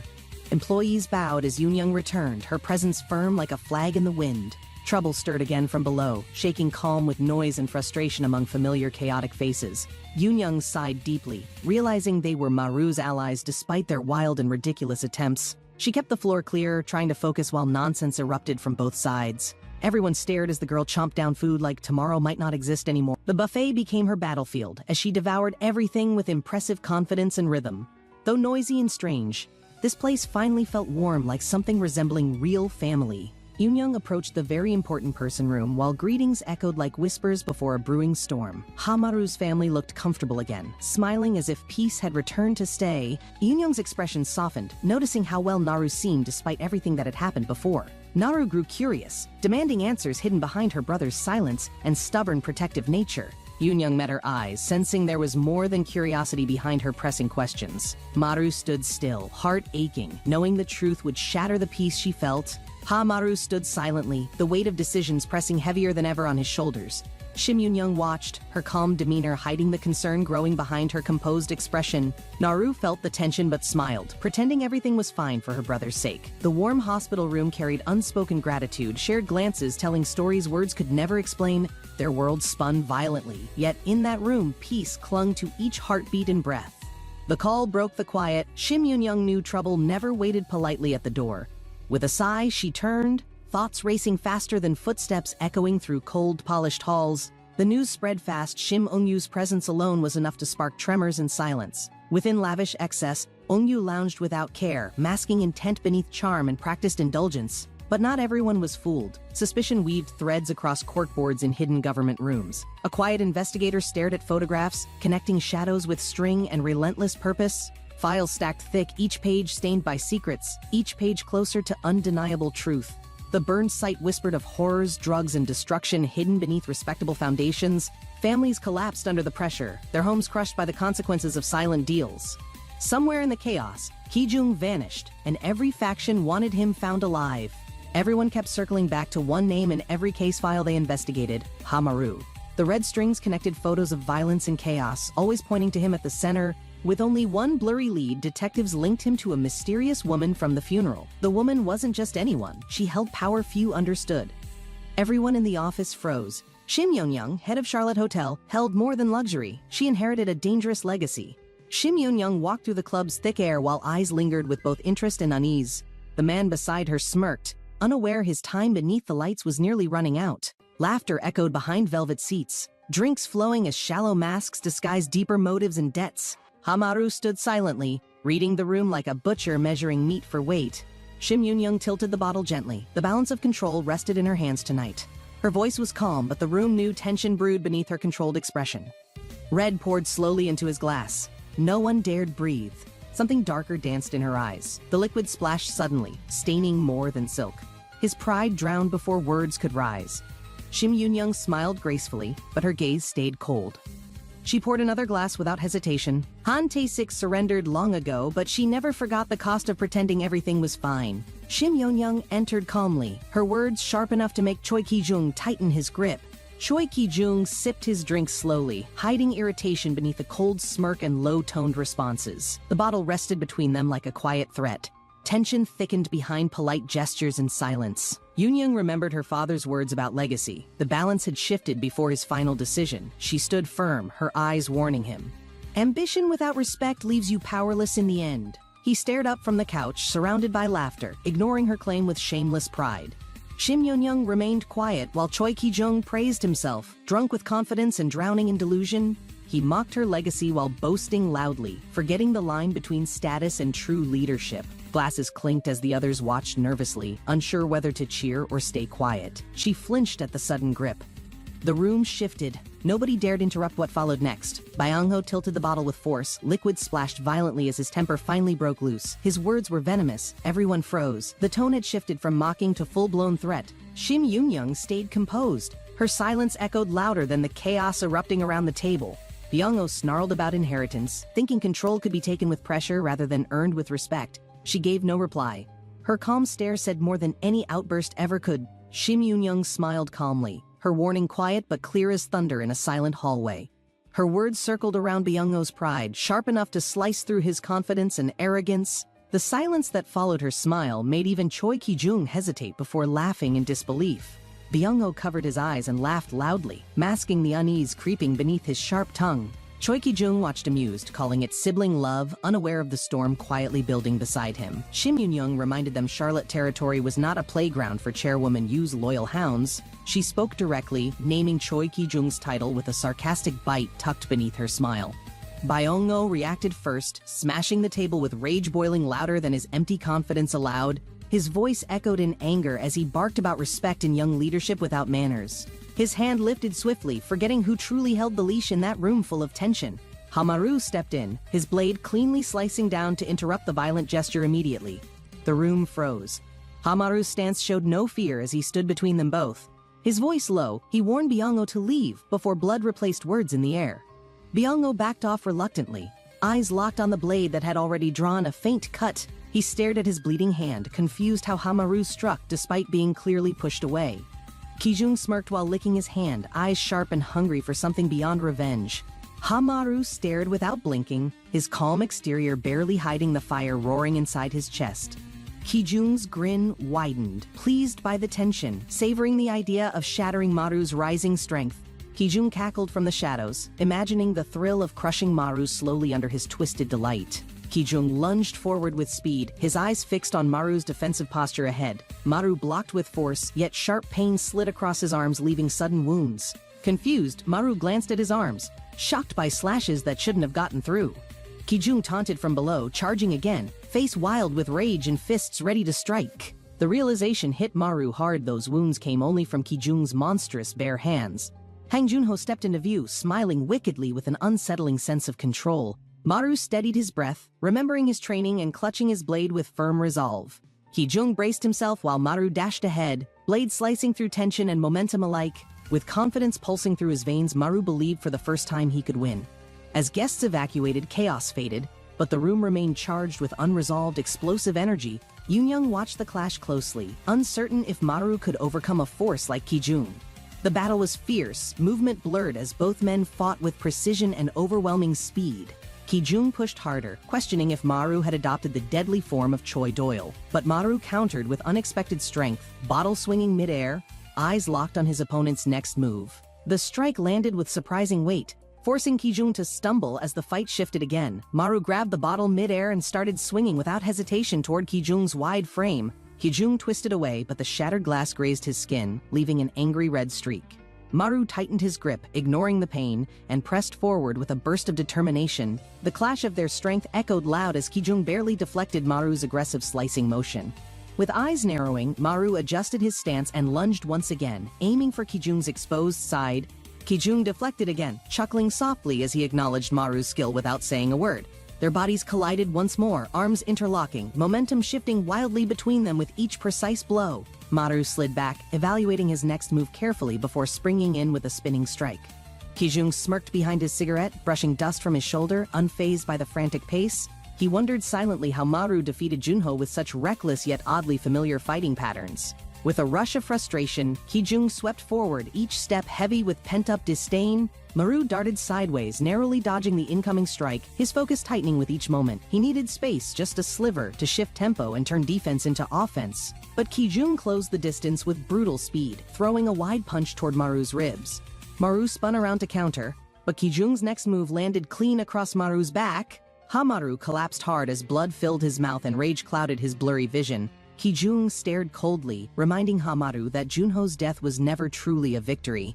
Junho had chosen to fall, believing Maru's future was worth more than pride or revenge. Mocked with a smirk, Hamaru's fingers dug into the ground, trembling with swelling emotion. Driven by frustration, Hamaru lunged forward, blade flashing, heart pounding like a war drum. Kijung didn't flinch. He intercepted the attack midair, sending Maru flying without hesitation. Pinned against the floor, Maru's chest burned as he struggled under a crushing grip. Blood splattered as Kijung moved, showing precision and brutality wrapped in graceful control. Pain seared through Maru's ribs. He gasped, overwhelmed by sharp agony and crushing pressure.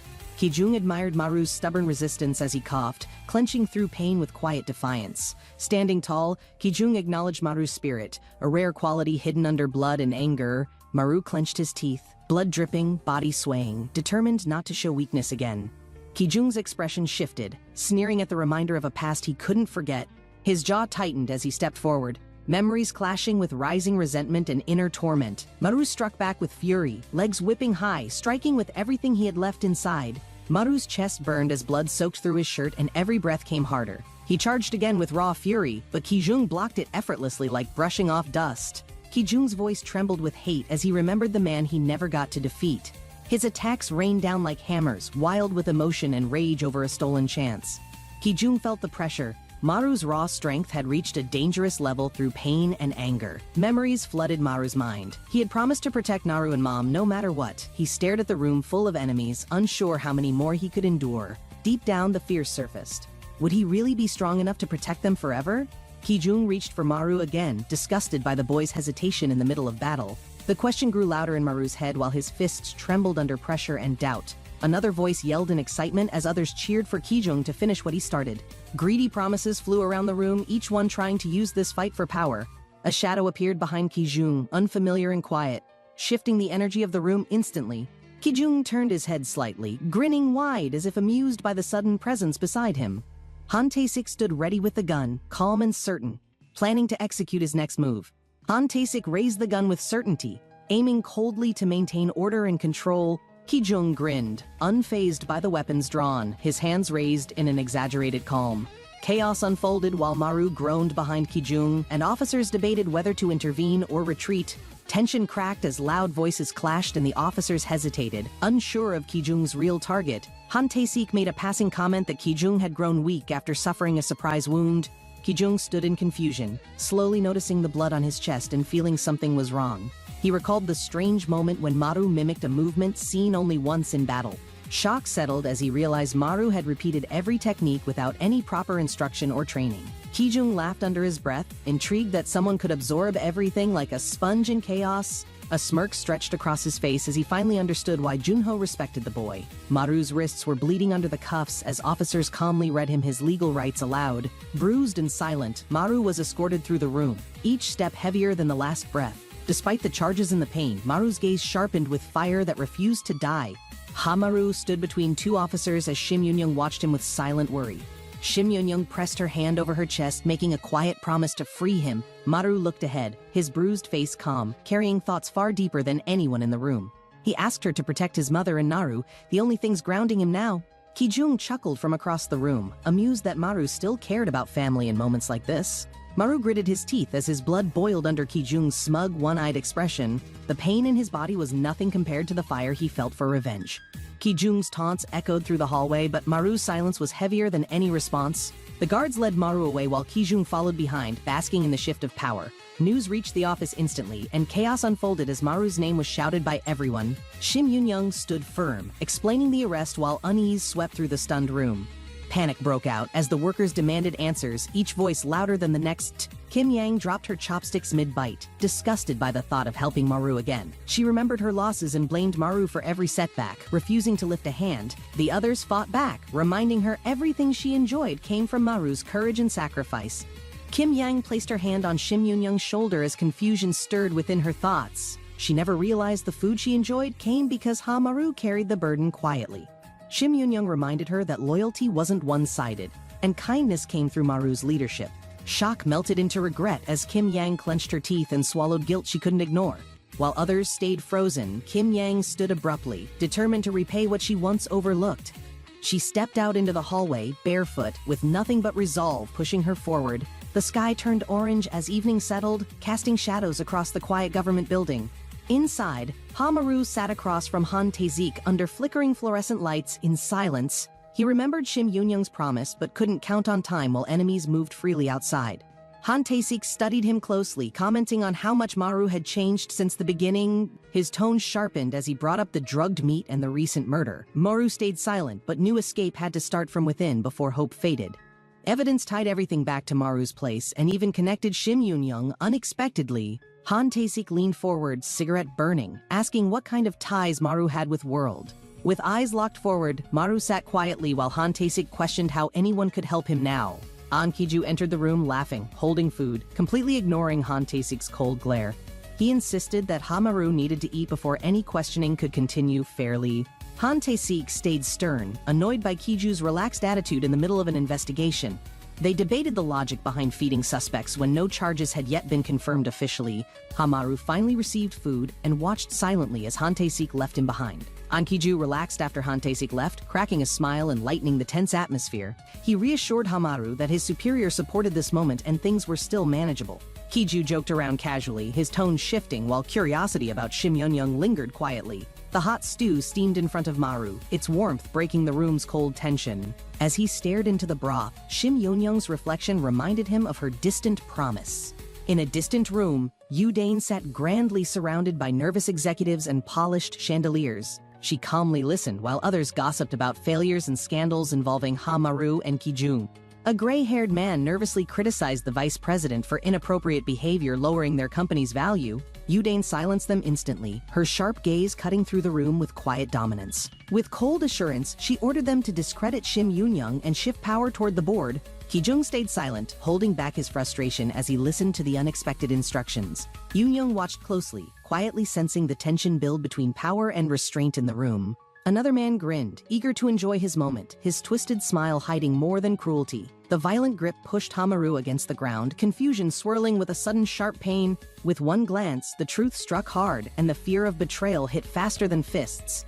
The hallway echoed with heavy steps as a new group advanced with careful intention. Hidden plans unfolded behind closed doors while An ensured no one would interrupt their scheme.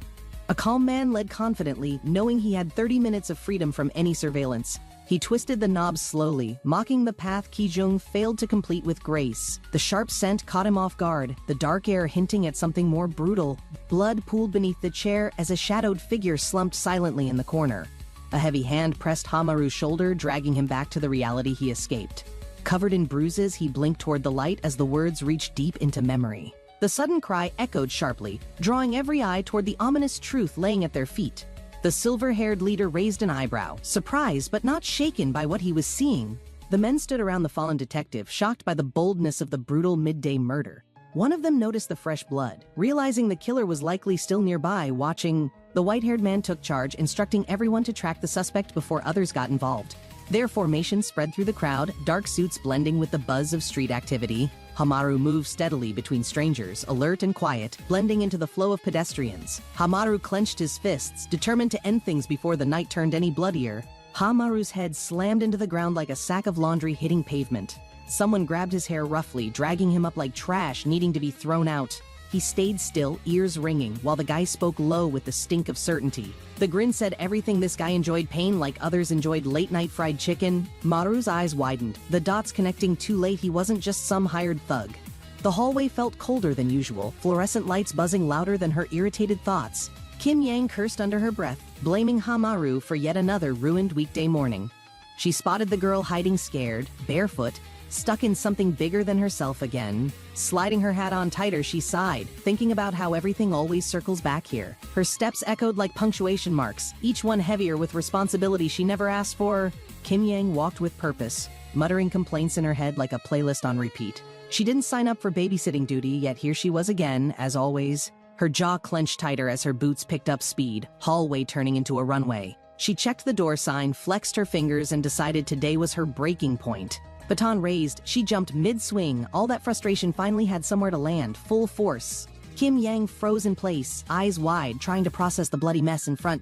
The pot dripped onto the floor like a broken faucet, thick with something too real. Hamaru lifted the body effortlessly, like he'd done it 100 times before. Kim Yang's brain short-circuited rules, protocol, reality all clashed with what she was witnessing right now. Maru's voice was steady, calm, but everything about this screamed chaos wrapped in a hoodie. Maru looked like he'd just clocked out of work, except for the murder part. He asked her to help cover it up like it was borrowing a charger. Kim Yang stood dumbfounded, still catching up while he stacked problems like dirty dishes. Her brain screamed, but her mouth said nothing, shock filling every part of her chest. And then came the promise: beef, the good kind, the kind you taste forever. Kim Yang didn't want to say yes, but her stomach overruled with zero hesitation. "Deal!" she shouted, already halfway through solving crimes she didn't cause, again, as always. She dashed off, somehow lighter now that steak and sides were part of the plan. Maru just watched, casual as ever, handing off chaos like a guy calling an Uber. With everything in motion, he stepped outside, calm, quiet, headed for dinner like nothing happened. Captain Kim lit a cigarette like this was brunch, not a manhunt across the city. The hallway filled with black suits, moving in sync like a swarm with one mission. "We find him first," Kim growled, and everyone snapped into motion like it was gospel. He didn't care if Maru was broken, just breathing enough to keep the questions going.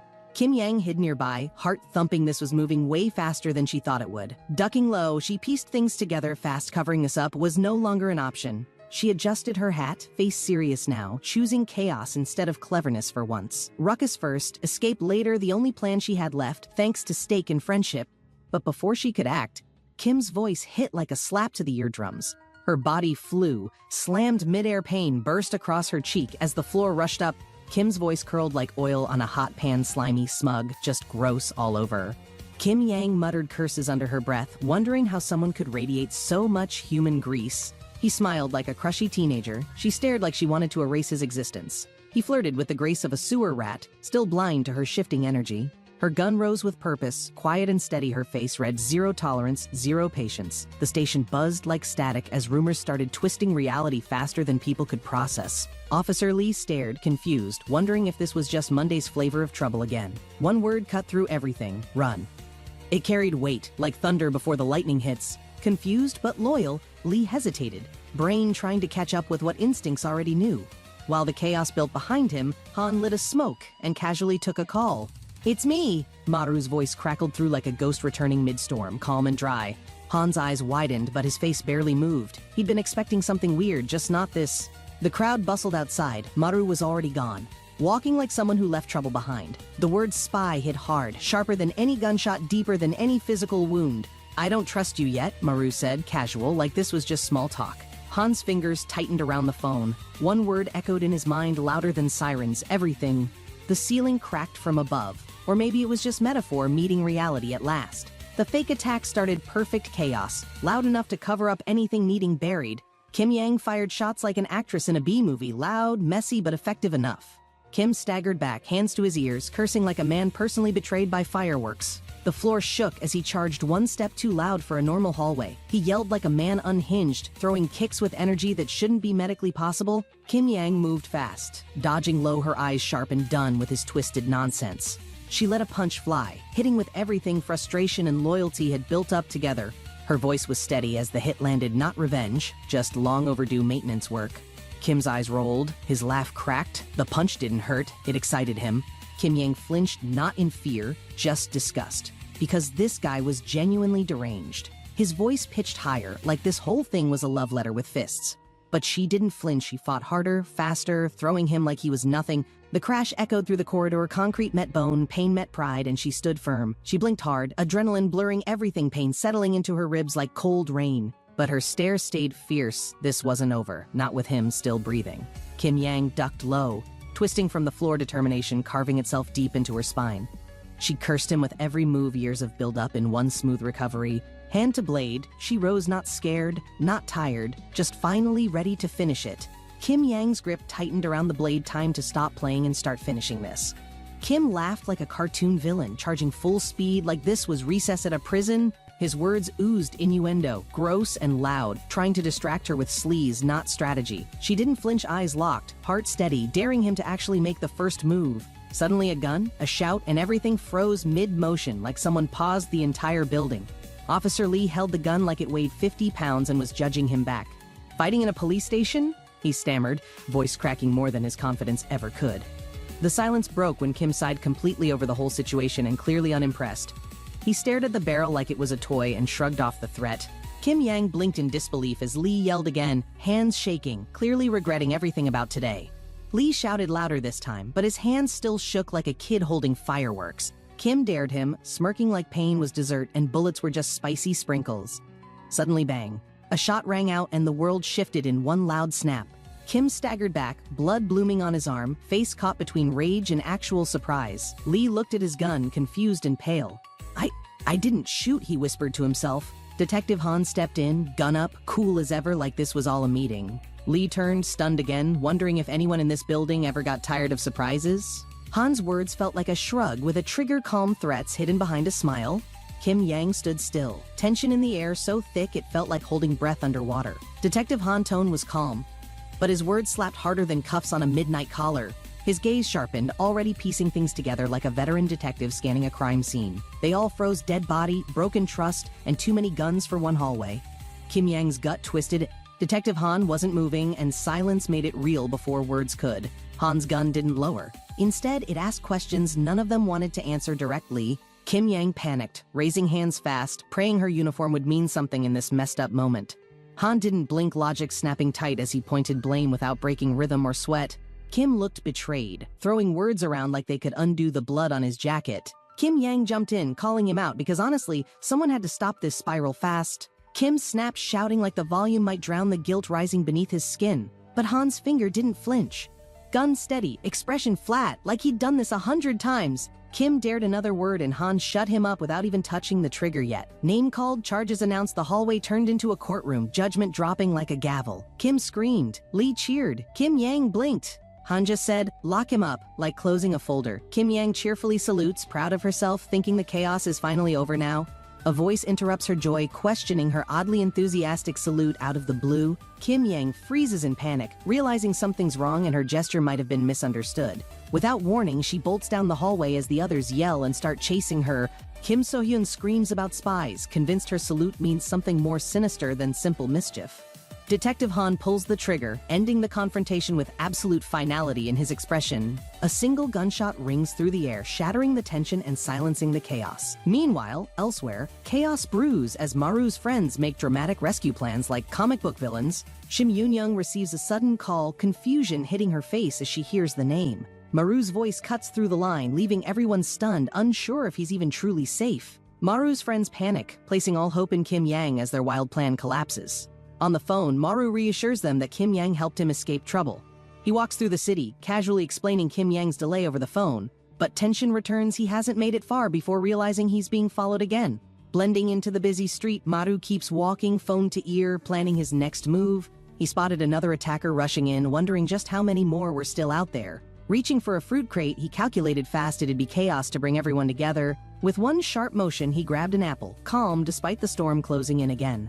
I'll handle it here, he thought, tossing the apple straight into an enemy's face. A quick embrace followed, firm and steady wordless trust before parting ways in the rising tension. With precision, he took down another man, quietly dragging him aside before things escalated further. The question lingered in his mind, but instincts told him what needed to be done. He walked off with purpose, handing off control and cleanup without waiting for replies. The sun dipped low as they moved fast, chasing time like it was burning out. One last request, a getaway vehicle, silent, fast, nothing flashy. He didn't need attention, just a clear exit. Another attacker dropped. Still, they kept coming one by one, stalling, trying to slow him down. Their tactic was clear: delay and trap, not overwhelm. They wanted him stuck in place, but he was already thinking 3 steps ahead, sprinting through alleys with blood on his sleeves. If he kept moving, they'd have to reveal themselves, one after another. No more hiding, grit in his eyes, fists clenched. He wasn't running away, he was hunting every last one. Another figure lunged from the shadows, but Maru didn't flinch. His focus stayed razor sharp. With every swing, he fought not just for survival, but to get home safely. His blade danced through the air, a single purpose burning behind every brutal strike. One more clean hit found its mark, fast, silent, and final with practiced precision. Bodies collapsed behind him, but his legs kept moving. There was no room to stop now. More enemies charged down the alleyway, shouting like hounds unleashed after a wounded fox. He didn't turn back. The fight was done, the path forward already chosen. Slipping past the corner, he left behind the mess and a trail of blood. Shim Yoon-young was waiting, and he knew she'd finish what he couldn't from here. All he needed now was that car, quiet, clean, and parked where she promised. A vehicle pulled up slow, window cracked just enough for the driver's eyes to meet. "Are you Hamaru?" the voice asked, calm, like this was just a regular job. He nodded, silent, but exhausted, letting the door close with a thud behind him. His phone buzzed with perfect timing. Shim Yoon-young's name flashed across the screen. "It's me," he said, exhaling finally. "The driver found me. I'm on my way." Maru sat in silence, but something about the driver's words made his stomach twist. The car rolled smoothly, but his instincts whispered that something was just slightly off. He stared forward, trying to process, was this the wrong car the entire time? Shim Yoon-young's voice rang with concern, but he brushed it off for now. A sudden voice snapped from the front seat, and Maru's heart dropped instantly. The driver slammed the pedal, and tires screamed this wasn't a pickup, it was an ambush. The car tore down the road, city lights stretching into a blur of movement. Behind tinted glass, thoughts raced. Why him? Why now? Why with this much risk? A cigarette lit in calm contrast to the storm. Someone higher up was watching everything. Maru's name carried weight now, but no one knew why it kept growing heavier. Somewhere above it all, a man watched from a cell, suspicion burning through his calm. Surveillance was erased, a cop was dead, and yet no one was being charged. On the ground, rage boiled. Someone had nearly been shot over saying too many words. No one could deny it anymore. Maru was now deeply tangled in something far bigger. As the car sped into the sunset, one thing became clear: old habits were returning fast. Maru gripped the seatbelt tight. He'd had enough of being the quiet passenger in danger. He yanked the wheel hard, refusing to crash and burn on someone else's terms. The struggle inside the car turned violent, bodies slamming against seats in chaotic rhythm. Tires screeched as the car spun wildly, nearly airborne before crashing hard into a pole. The impact rattled everything, metal twisted, glass shattered, and silence returned far too suddenly. Smoke hissed from the hood, the world oddly quiet after all that relentless chaos. Maru shoved the door open, stumbled out with aching ribs and a pounding head. His thoughts cleared just enough to notice something wasn't adding up in this ambush. They shouldn't have known his route, yet somehow they waited, precisely like it was scheduled. Surrounded by strangers, Maru slipped into the crowd, keeping his eyes sharp for anything unusual. His mind replayed the moment, the fake driver, the perfect timing, the eerie confidence. It wasn't coincidence. That car stopped too cleanly, too deliberately to be chance. A sick feeling bloomed. What if they knew he'd try to escape right then? He checked himself beneath his collar. A faint itch revealed a sleek, blinking tracker chip. They were never chasing him randomly. They were stalling him on purpose, keeping him from returning. His eyes narrowed, blood trickling, heart racing as the call connected. "It's time we finish this." Maru pressed his hand to the wound, breathing heavy, still trying to piece things together. Something wasn't right. The delay, the setup, it all pointed to something bigger waiting back home. Shim Yoon-young wasn't just involved, she was the point. Everything circled back to her now. His chest tightened, urgency rising. If they heard her, he'd never forgive himself for this. He opened his phone fast, hands shaking slightly, searching her name like it meant rescue. The hallway echoed with footsteps as Eun-young walked forward, calm but clearly in a rush. Maru stared at the screen, jaw tense. None of this felt like a coincidence anymore. Yoon-young mentioned her father's sudden collapse, too convenient, too timed. Something felt cold underneath everything. She said Shim Yoon-young used the moment to push a board meeting into motion. Maru's thoughts spiraled fast. This was never about the hospital, it was always about the company. She offered help, but it barely registered. Maru's focus was miles ahead, already calculating risk. Charlotte's future sat on a knife edge, and Yoon-young didn't even know she was standing there. Maru closed his fist around the chip, anchoring himself to the only lead he had. Protecting her wasn't optional. It was the only thing that made any sense in chaos. He looked down the empty road, heart pounding, already deciding where he had to go. Tires screeched against asphalt, smoke curling upward. The escape wasn't clean, but it worked. Barely. The failure wasn't quiet.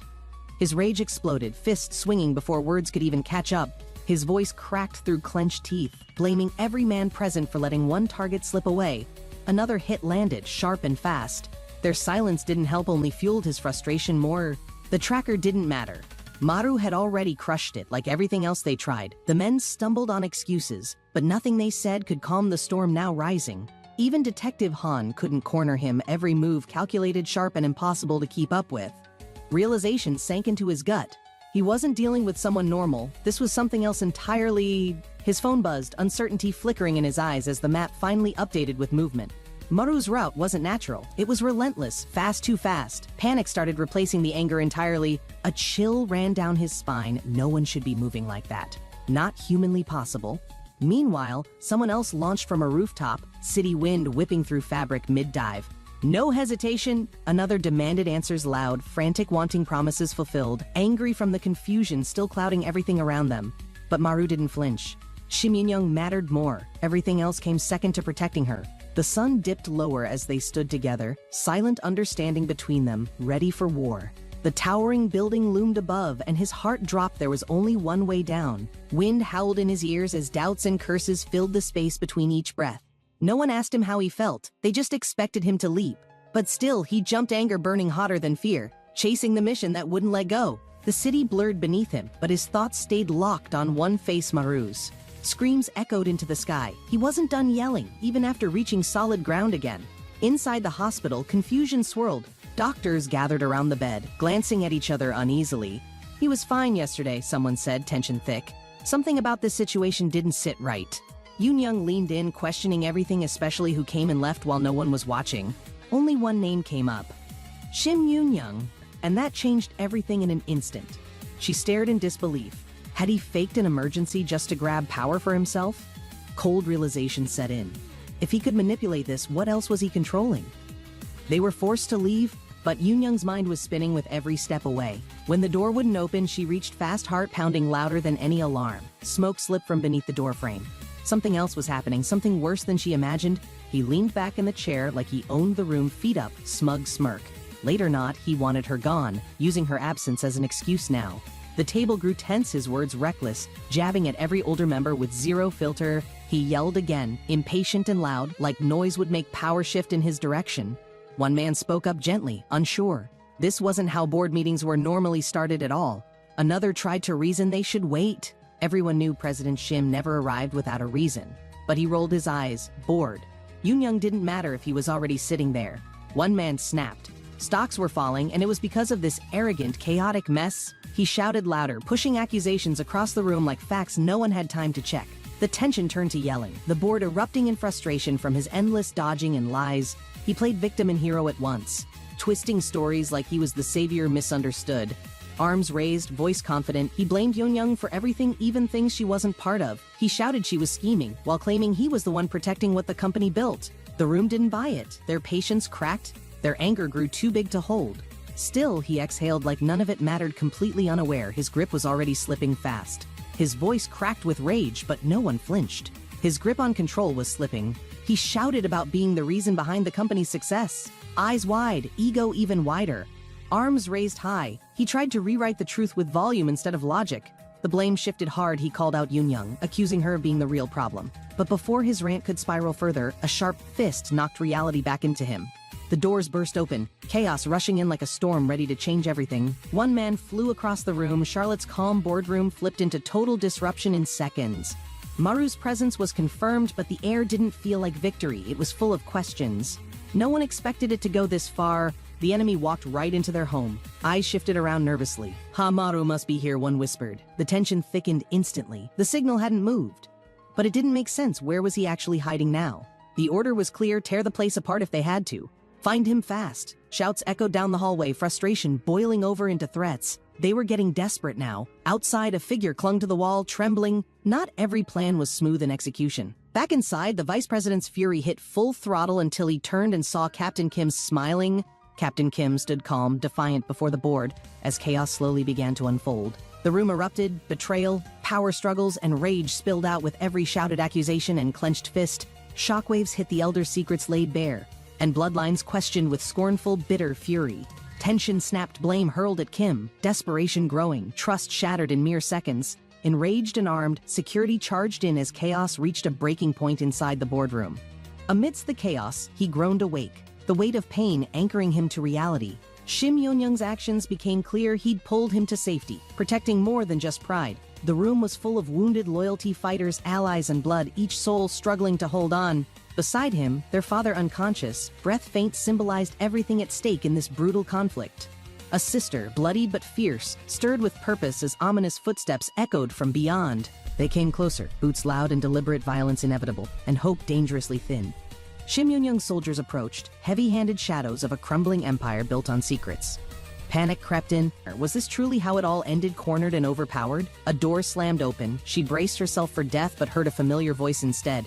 "No," she whispered, rising slowly.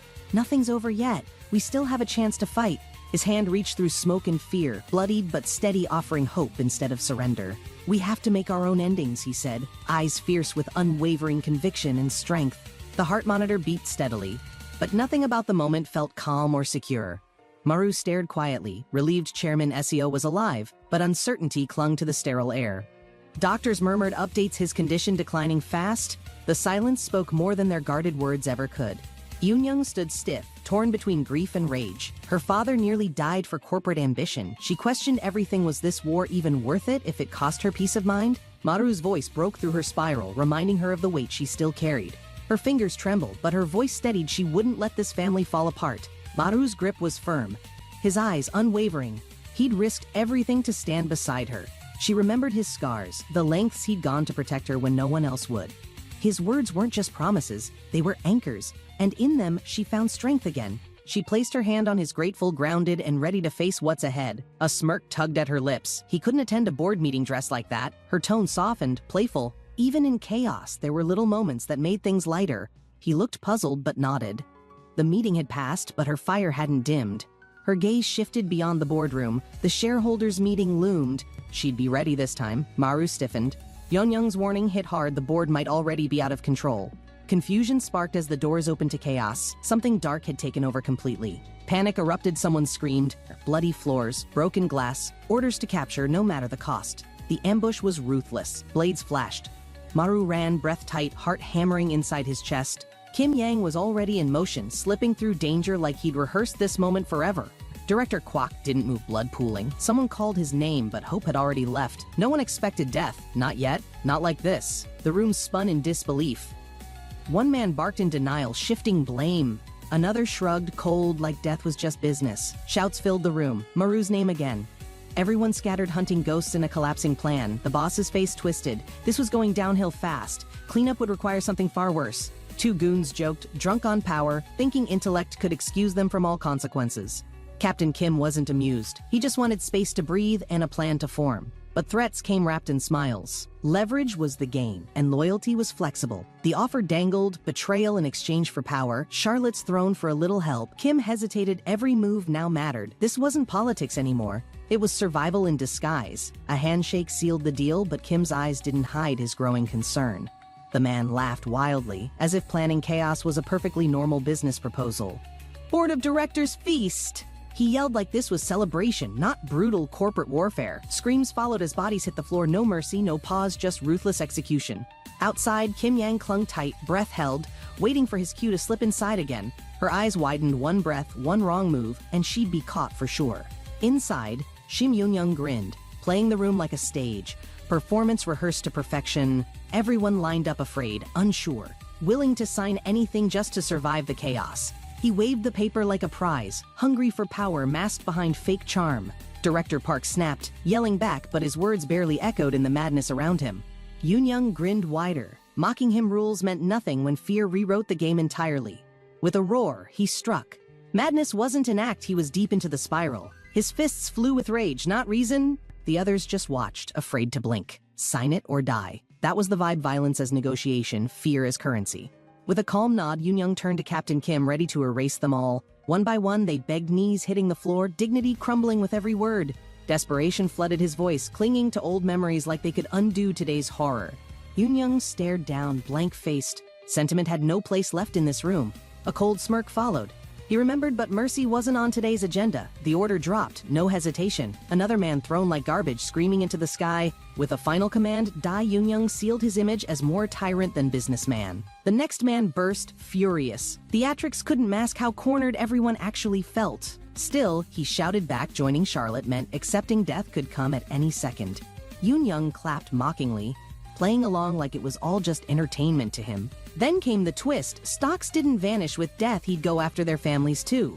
Smiling wide, he outlined every terrible thing he'd do to their wives and daughters. And if none signed, he'd graciously give up the stocks. What a gentleman. Pens scratched papers. Fear always wrote faster than logic. Resistance crumbled into compliance. Kim stared at the sunset. Haunted obedience now came with a bitter aftertaste. He lit a cigarette, wondering if Maru would fall, or finally rise and end this. Kim leaned out the window, confused by the sudden sound and dangling figure. A gloved hand gripped the ledge. Someone had been hiding just beneath his nose. Shock hit him. Who the hell would be clinging to the building like that? A full body reveal, tactical gear, determined stance. Definitely not part of his crew. Recognition hit hard. Was it Hamaru really? This high, this calm, this bold? Kim lunged, grabbing their wrist, dragging them up with brute force and suspicion. His shout cracked through the air, furious he'd been played right in his own room. Maru twisted, dodged, slammed into the floor with a thud but didn't stay down. Kim mocked him. Hanging that long must have burned. He should have stayed hidden a bit longer. But now it was personal. Kim's eyes promised there'd be no escape this time. Shim Yun-young asked casually if things were handled, then paused mid-sentence as chaos erupted. Maru launched from behind, catching a goon by surprise. Not everything was handled after all. Kim snapped toward the noise. What happened to the guys posted outside the doors? His face turned, tense. The room felt colder. Something had shifted without warning. And there he was, Maru. Not done. Not broken. Not even close to finished. Maru stood calmly, eyes locked on Kim. This was no disguise, this was real. Kim's mind raced. If that's Maru, then who had he just pulled through the window? The masked figure knelt, silent but confident. Every second made the truth more bizarre. To Maru? The room spun. Nothing about this battle was going as expected. To Maru? The room froze, everyone unsure who to trust, who to fight. Yun-young stepped forward, confused and irritated. His confidence wavered, but he masked it well. Kim squinted at the masked figure. The outfit was familiar, but the presence wasn't. Could it be a double? The question hovered, unanswered, feeding the rising tension. His voice cracked, "There are two Maru!" And suddenly, the balance started to shift again. He doubted, pacing mentally. Was this the real one? The bluff? Or something else? Yun-young scanned the silent helmet, cold sweat forming. His usual arrogance flickered. Kim raised his blade. If there's two, might as well eliminate both and be done. Maru's eyes narrowed. If that guy was the boss, then it'd be over quick. He charged in, fast and focused, aiming to end things before they spiraled again. But the masked one struck first, clean hit, no hesitation. Chaos reignited in seconds. Kim crashed to the floor, rage boiling, while Yun-young lost control of the scene. He barked at them. How dare they interrupt his game with surprise violence? He screamed, "Kill them all!" The room filled with fists, bats, and broken rules. Kim laughed through the blood, figured out the trick. "So it's you! Kim Yang, not Maru."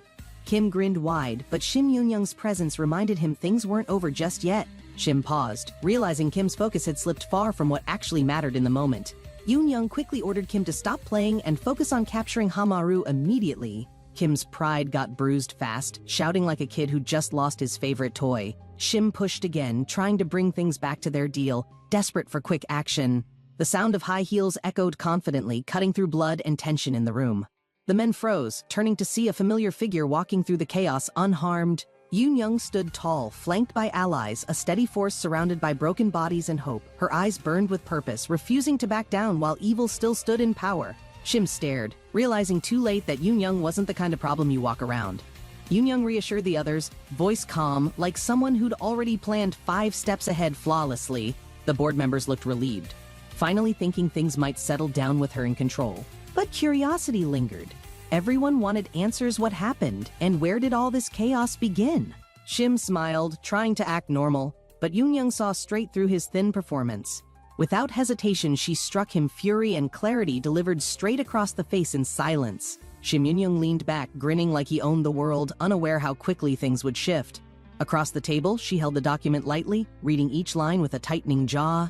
He had crossed too many lines, dragging their father's name into something this ugly and selfish. Her fingers pressed the paper harder, that name hers stamped above numbers that didn't add up right. Yun-young laughed, already planning his next move, confident no one in that room could stop him. With one clean motion, she tore the paper, sending fragments fluttering like sharp, silent judgment. That contract never stood a chance. It was worthless without legal backing, and she knew it. His smirk faltered as realization settled in. He had no idea how things actually worked. Panicked, he stumbled through his thoughts, already scheming how to salvage his crumbling house of cards. One word to Kim, and a body flew forward, fists aiming to silence her fast. She stood still, almost bored, watching him dive with the grace of a dropped bowling ball. The floor caught him first, loud and final, echoing across the room with no sympathy. A new voice joined the chaos, calm, composed, done cleaning up this guy's endless disasters. Blood stained the floor, broken papers scattered. He had burned every bridge with fire he couldn't control. The others moved quickly, but one stayed behind.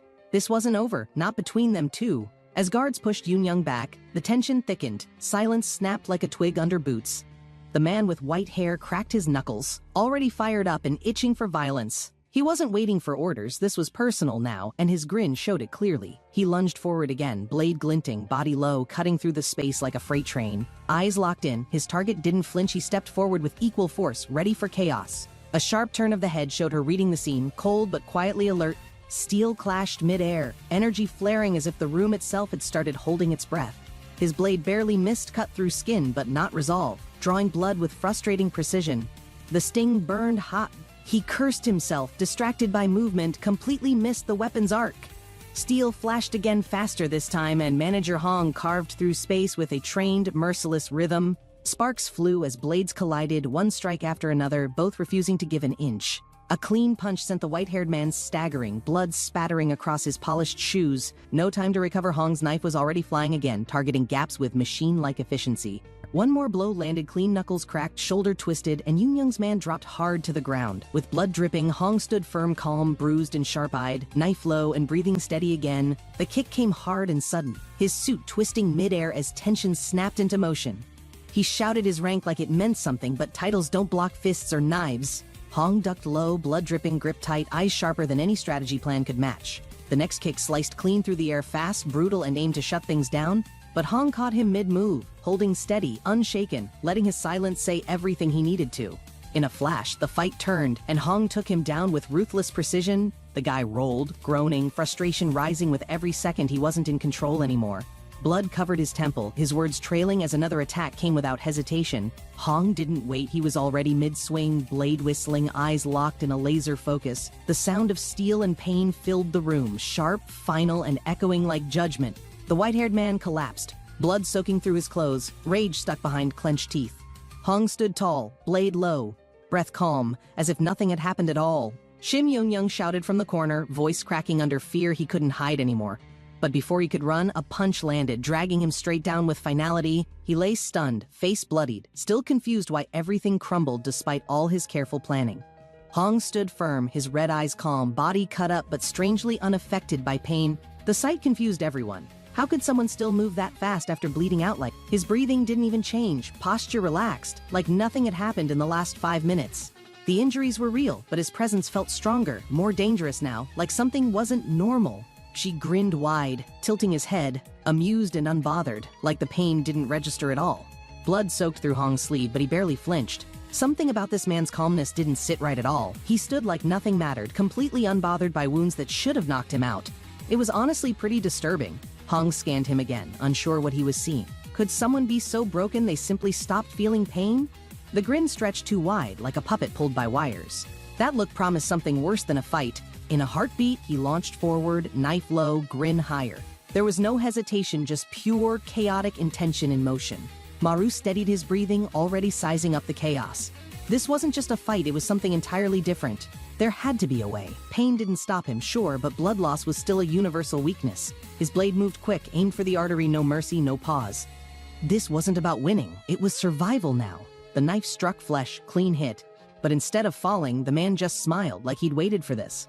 With sudden speed, he countered. No hesitation. This guy had seen death so often, it barely meant anything anymore. He moved like he knew every pattern already. Maybe he'd fought people like Maru 100 times before today. There was no need for flair, just raw intent. Still, Maru's moves felt too clean, too rehearsed to finish this. But then, a foot slammed into him full force. The pain hit before the floor did. That definitely wasn't staged. He pushed off the floor, gritted his teeth. No time to stay down. There were others depending on him. Before he could breathe, the lunatic was charging again, laughing, swinging, ranting like this was a game with no end.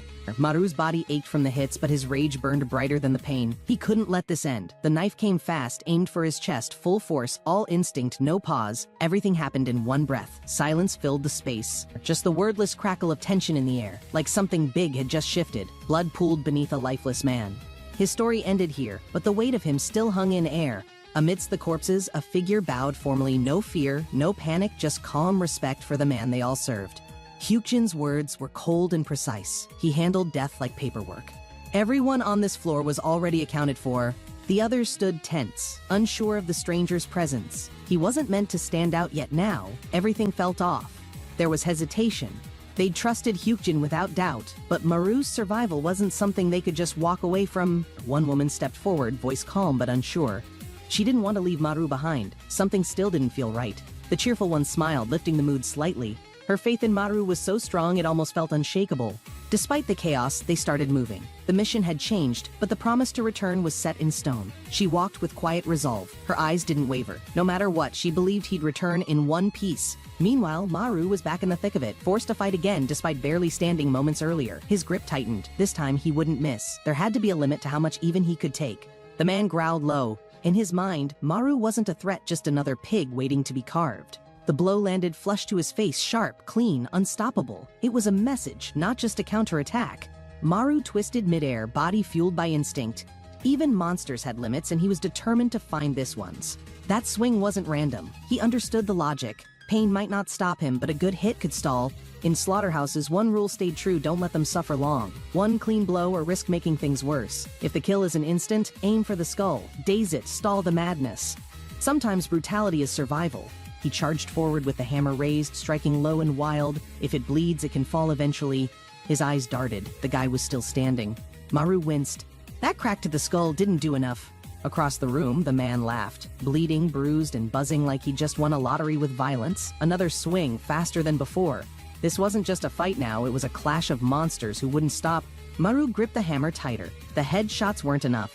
A single blow wouldn't do. He needed to dismantle. He drove it into the shoulder, tearing muscle. Precision mattered now. First the arm, then everything else follows fast. Blood spurted, bone cracked. Even monsters need limbs to strike. Take them one by one, watch the power fade. The hammer landed again, this time lower. Maru knew exactly what came next. Take the leg, drop the beast. The man stumbled, staggering as his balance faltered. His grin cracked just slightly. Maybe this fight finally. Maru stood firm, breathing hard, body throbbing. The guy wasn't done yet, but neither was he, not even close. Bloodied but wild-eyed, the man lunged again. Even with injuries stacking, his energy felt more animal than human now. Maru's weapon hit the floor, useless now. There was no single technique that could guarantee survival in this madness, but hesitation never helped anyone. Maru surged forward again, trusting instinct and momentum to carry him through what's next. The monster smiled, actually smiled, like this was sport. Like pain wasn't a problem, just part of the morning routine. A punch exploded into the ribs. Both sides felt it. Neither gave an inch. Only violence spoke the truth. His opponent roared forward. The eyes screamed murder, but the body told another story, flinching, staggering, breaking beneath the surface. Maru reminded himself, no matter how twisted he acted, the man was human. The body always told the truth. He drove a hook into the man's side, aiming for something deeper: organs, guts, anything soft enough to crush. It wasn't perfect. His power lacked polish, precision. Still, the technique landed hard enough to make bones creak loudly. He twisted with everything left in him, one last move to end this, or at least create a moment's silence. The throw worked. Maru dropped low, breath heaving, vision swimming. 2 brutal strikes were all his body could handle. His hands trembled, legs too. The technique pushed him past his limit, but he was still the one standing. A grin crept onto his face, relief mixed with pride. Maybe he could walk away from this one after all. Then came the sound: wet, scraping, too alive to ignore. He turned slowly, dread already curling in his stomach like smoke. The madman crawled forward, bleeding but thrilled. He whispered praise like it was poetry. Broken, shaking, but still chasing the fight. He came barreling forward again, bloodied but relentless. Maru didn't blink. One mistake now, and this fight was over. Every nerve screamed danger. If he didn't move, the next hit would drop him. His body tensed on instinct. Blood sprayed. Something cracked. A noise like thunder and flesh meeting force echoed hard across the room's dead silence. The man's mouth opened too wide, spewing blood like it was celebration. Still not down. Still not giving up. Finally, he collapsed, twitching like a puppet with cut strings.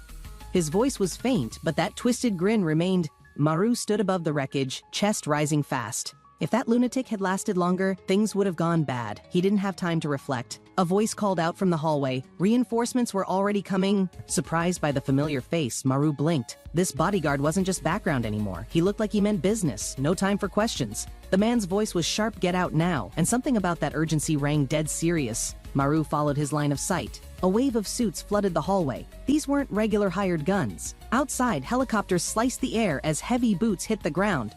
The response was immediate, overwhelming, and loud. Maru watched from a distance as 2 powerful figures emerged, people who shouldn't even be in the same city together. Yudane walked calmly across the rooftop. There was no hesitation, only power in every silent step she took. Inside a dark chamber, voices echoed across an empty room. War wasn't asked for, it was already happening. The tower stood tall, but the foundation shook. Executives dead. Enemies inside. This was no longer business. It was blood.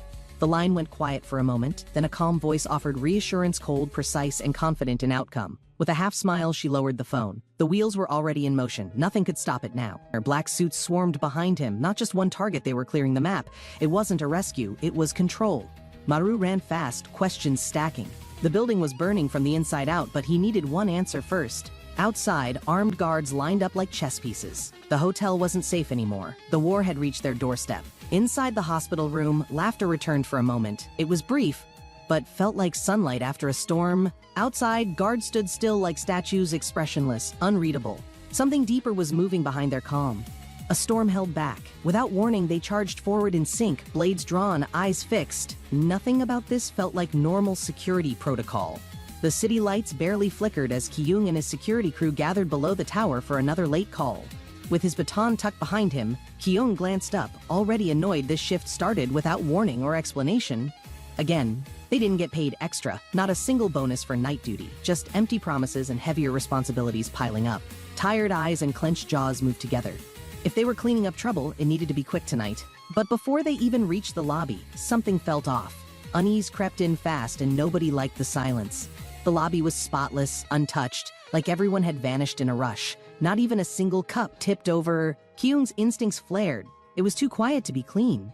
Something was hiding, and they hadn't found it yet. The team sprinted across the room, checking every table, every desk. Shadows stretched long, but nothing revealed itself yet. Room after room came up empty. The quiet was loud enough to make their heads ring with growing paranoia. They couldn't believe it, Charlotte's crew just disappearing? That wasn't like them. It felt more like bait than retreat. The deeper they searched, the stranger it got. Not a trace, just perfectly arranged furniture and unfinished meals left cold. Meeting rooms looked staged, like someone planned to return soon, but no sign of movement or human scent anywhere nearby. Empty bedrooms, unlocked doors, polished floors, still nothing. It was unsettling in a way no fight ever made them feel. Whatever this was, it wasn't right. Something was wrong beyond words, and every step forward twisted their stomachs tighter. Kyung yanked off his cap in frustration, realizing they weren't leaving early. Tonight was going to drag on forever. Kyung's instincts screamed too late. Sweat formed. He knew this wasn't just a wild goose chase anymore, it was something bigger. Panic spread quickly. Every exit locked tight, elevators disabled. It wasn't a search mission, it was a setup, a closed trap. He turned, heart pounding. Charlotte's crew didn't run, they hid. They waited. And now they were locking the whole place down. Before the realization could fully settle, the ground shook violently. A fiery blast tore through the lower floors like paper. Smoke filled the lobby. One of the guards lay dead in blood, eyes wide open as confusion swallowed everything whole. A shadow stepped forward, calm, quiet, dangerous. His coat dragged slightly, and his stare cut deeper than any weapon could. He looked down with casual disdain, another body wasted. You couldn't handle Hamaru? The disappointment hung heavier than the silence. Blood pooled fast. The guard's suit soaked dark as life drained, leaving behind only the sharp reminder of failure and pain. The man's eye twitched. Something about the wound didn't sit right. It wasn't just fatal, it was unnatural, like something alive. Lips curled into a sick smile. Whatever hit this man wasn't ordinary. This was a message. One meant for him. He grinned wider, almost thrilled. There was no fear, only hunger. The next encounter wasn't dreaded. It was desperately anticipated now. He laughed louder than before. Not crazed, just amused. Something about facing Hamaru again lit a fire in him. Far away, two men sprinted down the stairwell, urgency heavy in every step. Escape had officially become the new mission. Shim Yoon-young already left with her family, one explained.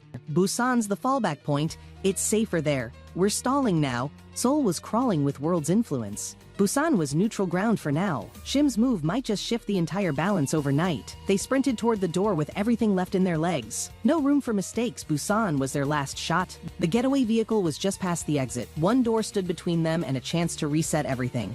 Meanwhile, in Busan, the Charlotte Hotel glowed by the harbor. Quiet on the surface, but storming underneath the walls. Inside, tension cracked. Orders were flying. Seoul's blast went off early, and now everything depended on Framing World for it. The question wasn't about the explosion, it was about the missing people.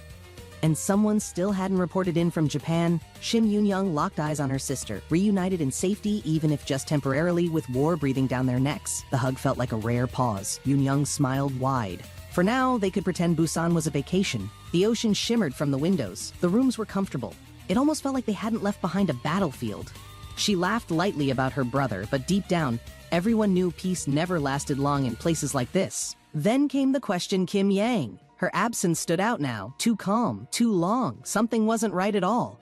Far above the coast, a helicopter cut through the sky, loaded with tension, plans, and people running out of time. The shift in destination hit hard. The pilot froze mid-sentence, eyes wide. Everyone expected Seoul, not Busan. Inside, silence filled the cabin. Eyes locked on one another. Busan meant regroup, but also danger inching closer. With Seoul compromised, fallback plans needed to move fast. Charlotte Hotel was the only neutral ground they still had left. Kim Yang sat quiet, gaze steady. The weight of failure, pressure, and responsibility all climbed onto her shoulders at once. Kim Yang stood up abruptly, headset slipping as she declared her mission. Everyone froze, caught off guard by her resolve. Without hesitation, she leapt into the night air, body twisting mid-dive. Seoul wasn't behind her, it was her unfinished business. The team shouted after her, but she was already gone, cutting through the air like a blade toward the city. Meanwhile, back in the wreckage, Captain Kim confronted the bloodied vice president. Mockery and irritation mixed into every word. He barely held composure, insisting he had everything under control. But the mirror reflected a face far from convincing.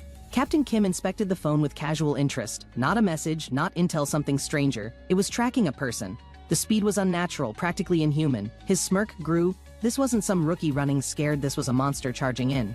Elsewhere, fire swallowed the entrance. Firefighters worked fast, hoses snaking through smoke, unaware of what truly ignited this chaos. Emergency teams were briefed. Screams were reported, but rooms seemed untouched. It didn't add up. Everyone sensed something was wrong. No guests, no staff, no signs of a struggle. Just fire, silence, and now a sudden uneasy pause in the smoke. Through the haze, a shape emerged. One survivor, staggering out. Burned, angry, exhausted, but very much alive and breathing smoke. He looked around, dazed and pissed. They blew up their own base? The absurdity of it somehow wasn't even surprising. The medics rushed to help him, but he waved them off. Wounds didn't hurt more than the damn situation. Health insurance wouldn't cover a trap job outside payroll. He limped through ash, muttering curses about work conditions and unfair systems. A phone buzzed in his pocket. Senior Managing Director Choi? It's Manager Lee. We've got something. Maybe. We found Hamaru. Barely standing, Lee clenched his teeth, rage boiling. Surviving the blast meant nothing if he was immediately sent out again. He screamed into the night, furious at how little his life seemed to matter in the chaos around him. Elsewhere, under the moonlight, a modest apartment building sat still. No alarms, no danger, just the calm before another storm. Kim Yang's heels touched down softly in the hallway. She moved quickly, every step calculated, Kate brushing along the walls. She had a mission in mind, but one small stop to make first. Seoul still had pieces of her.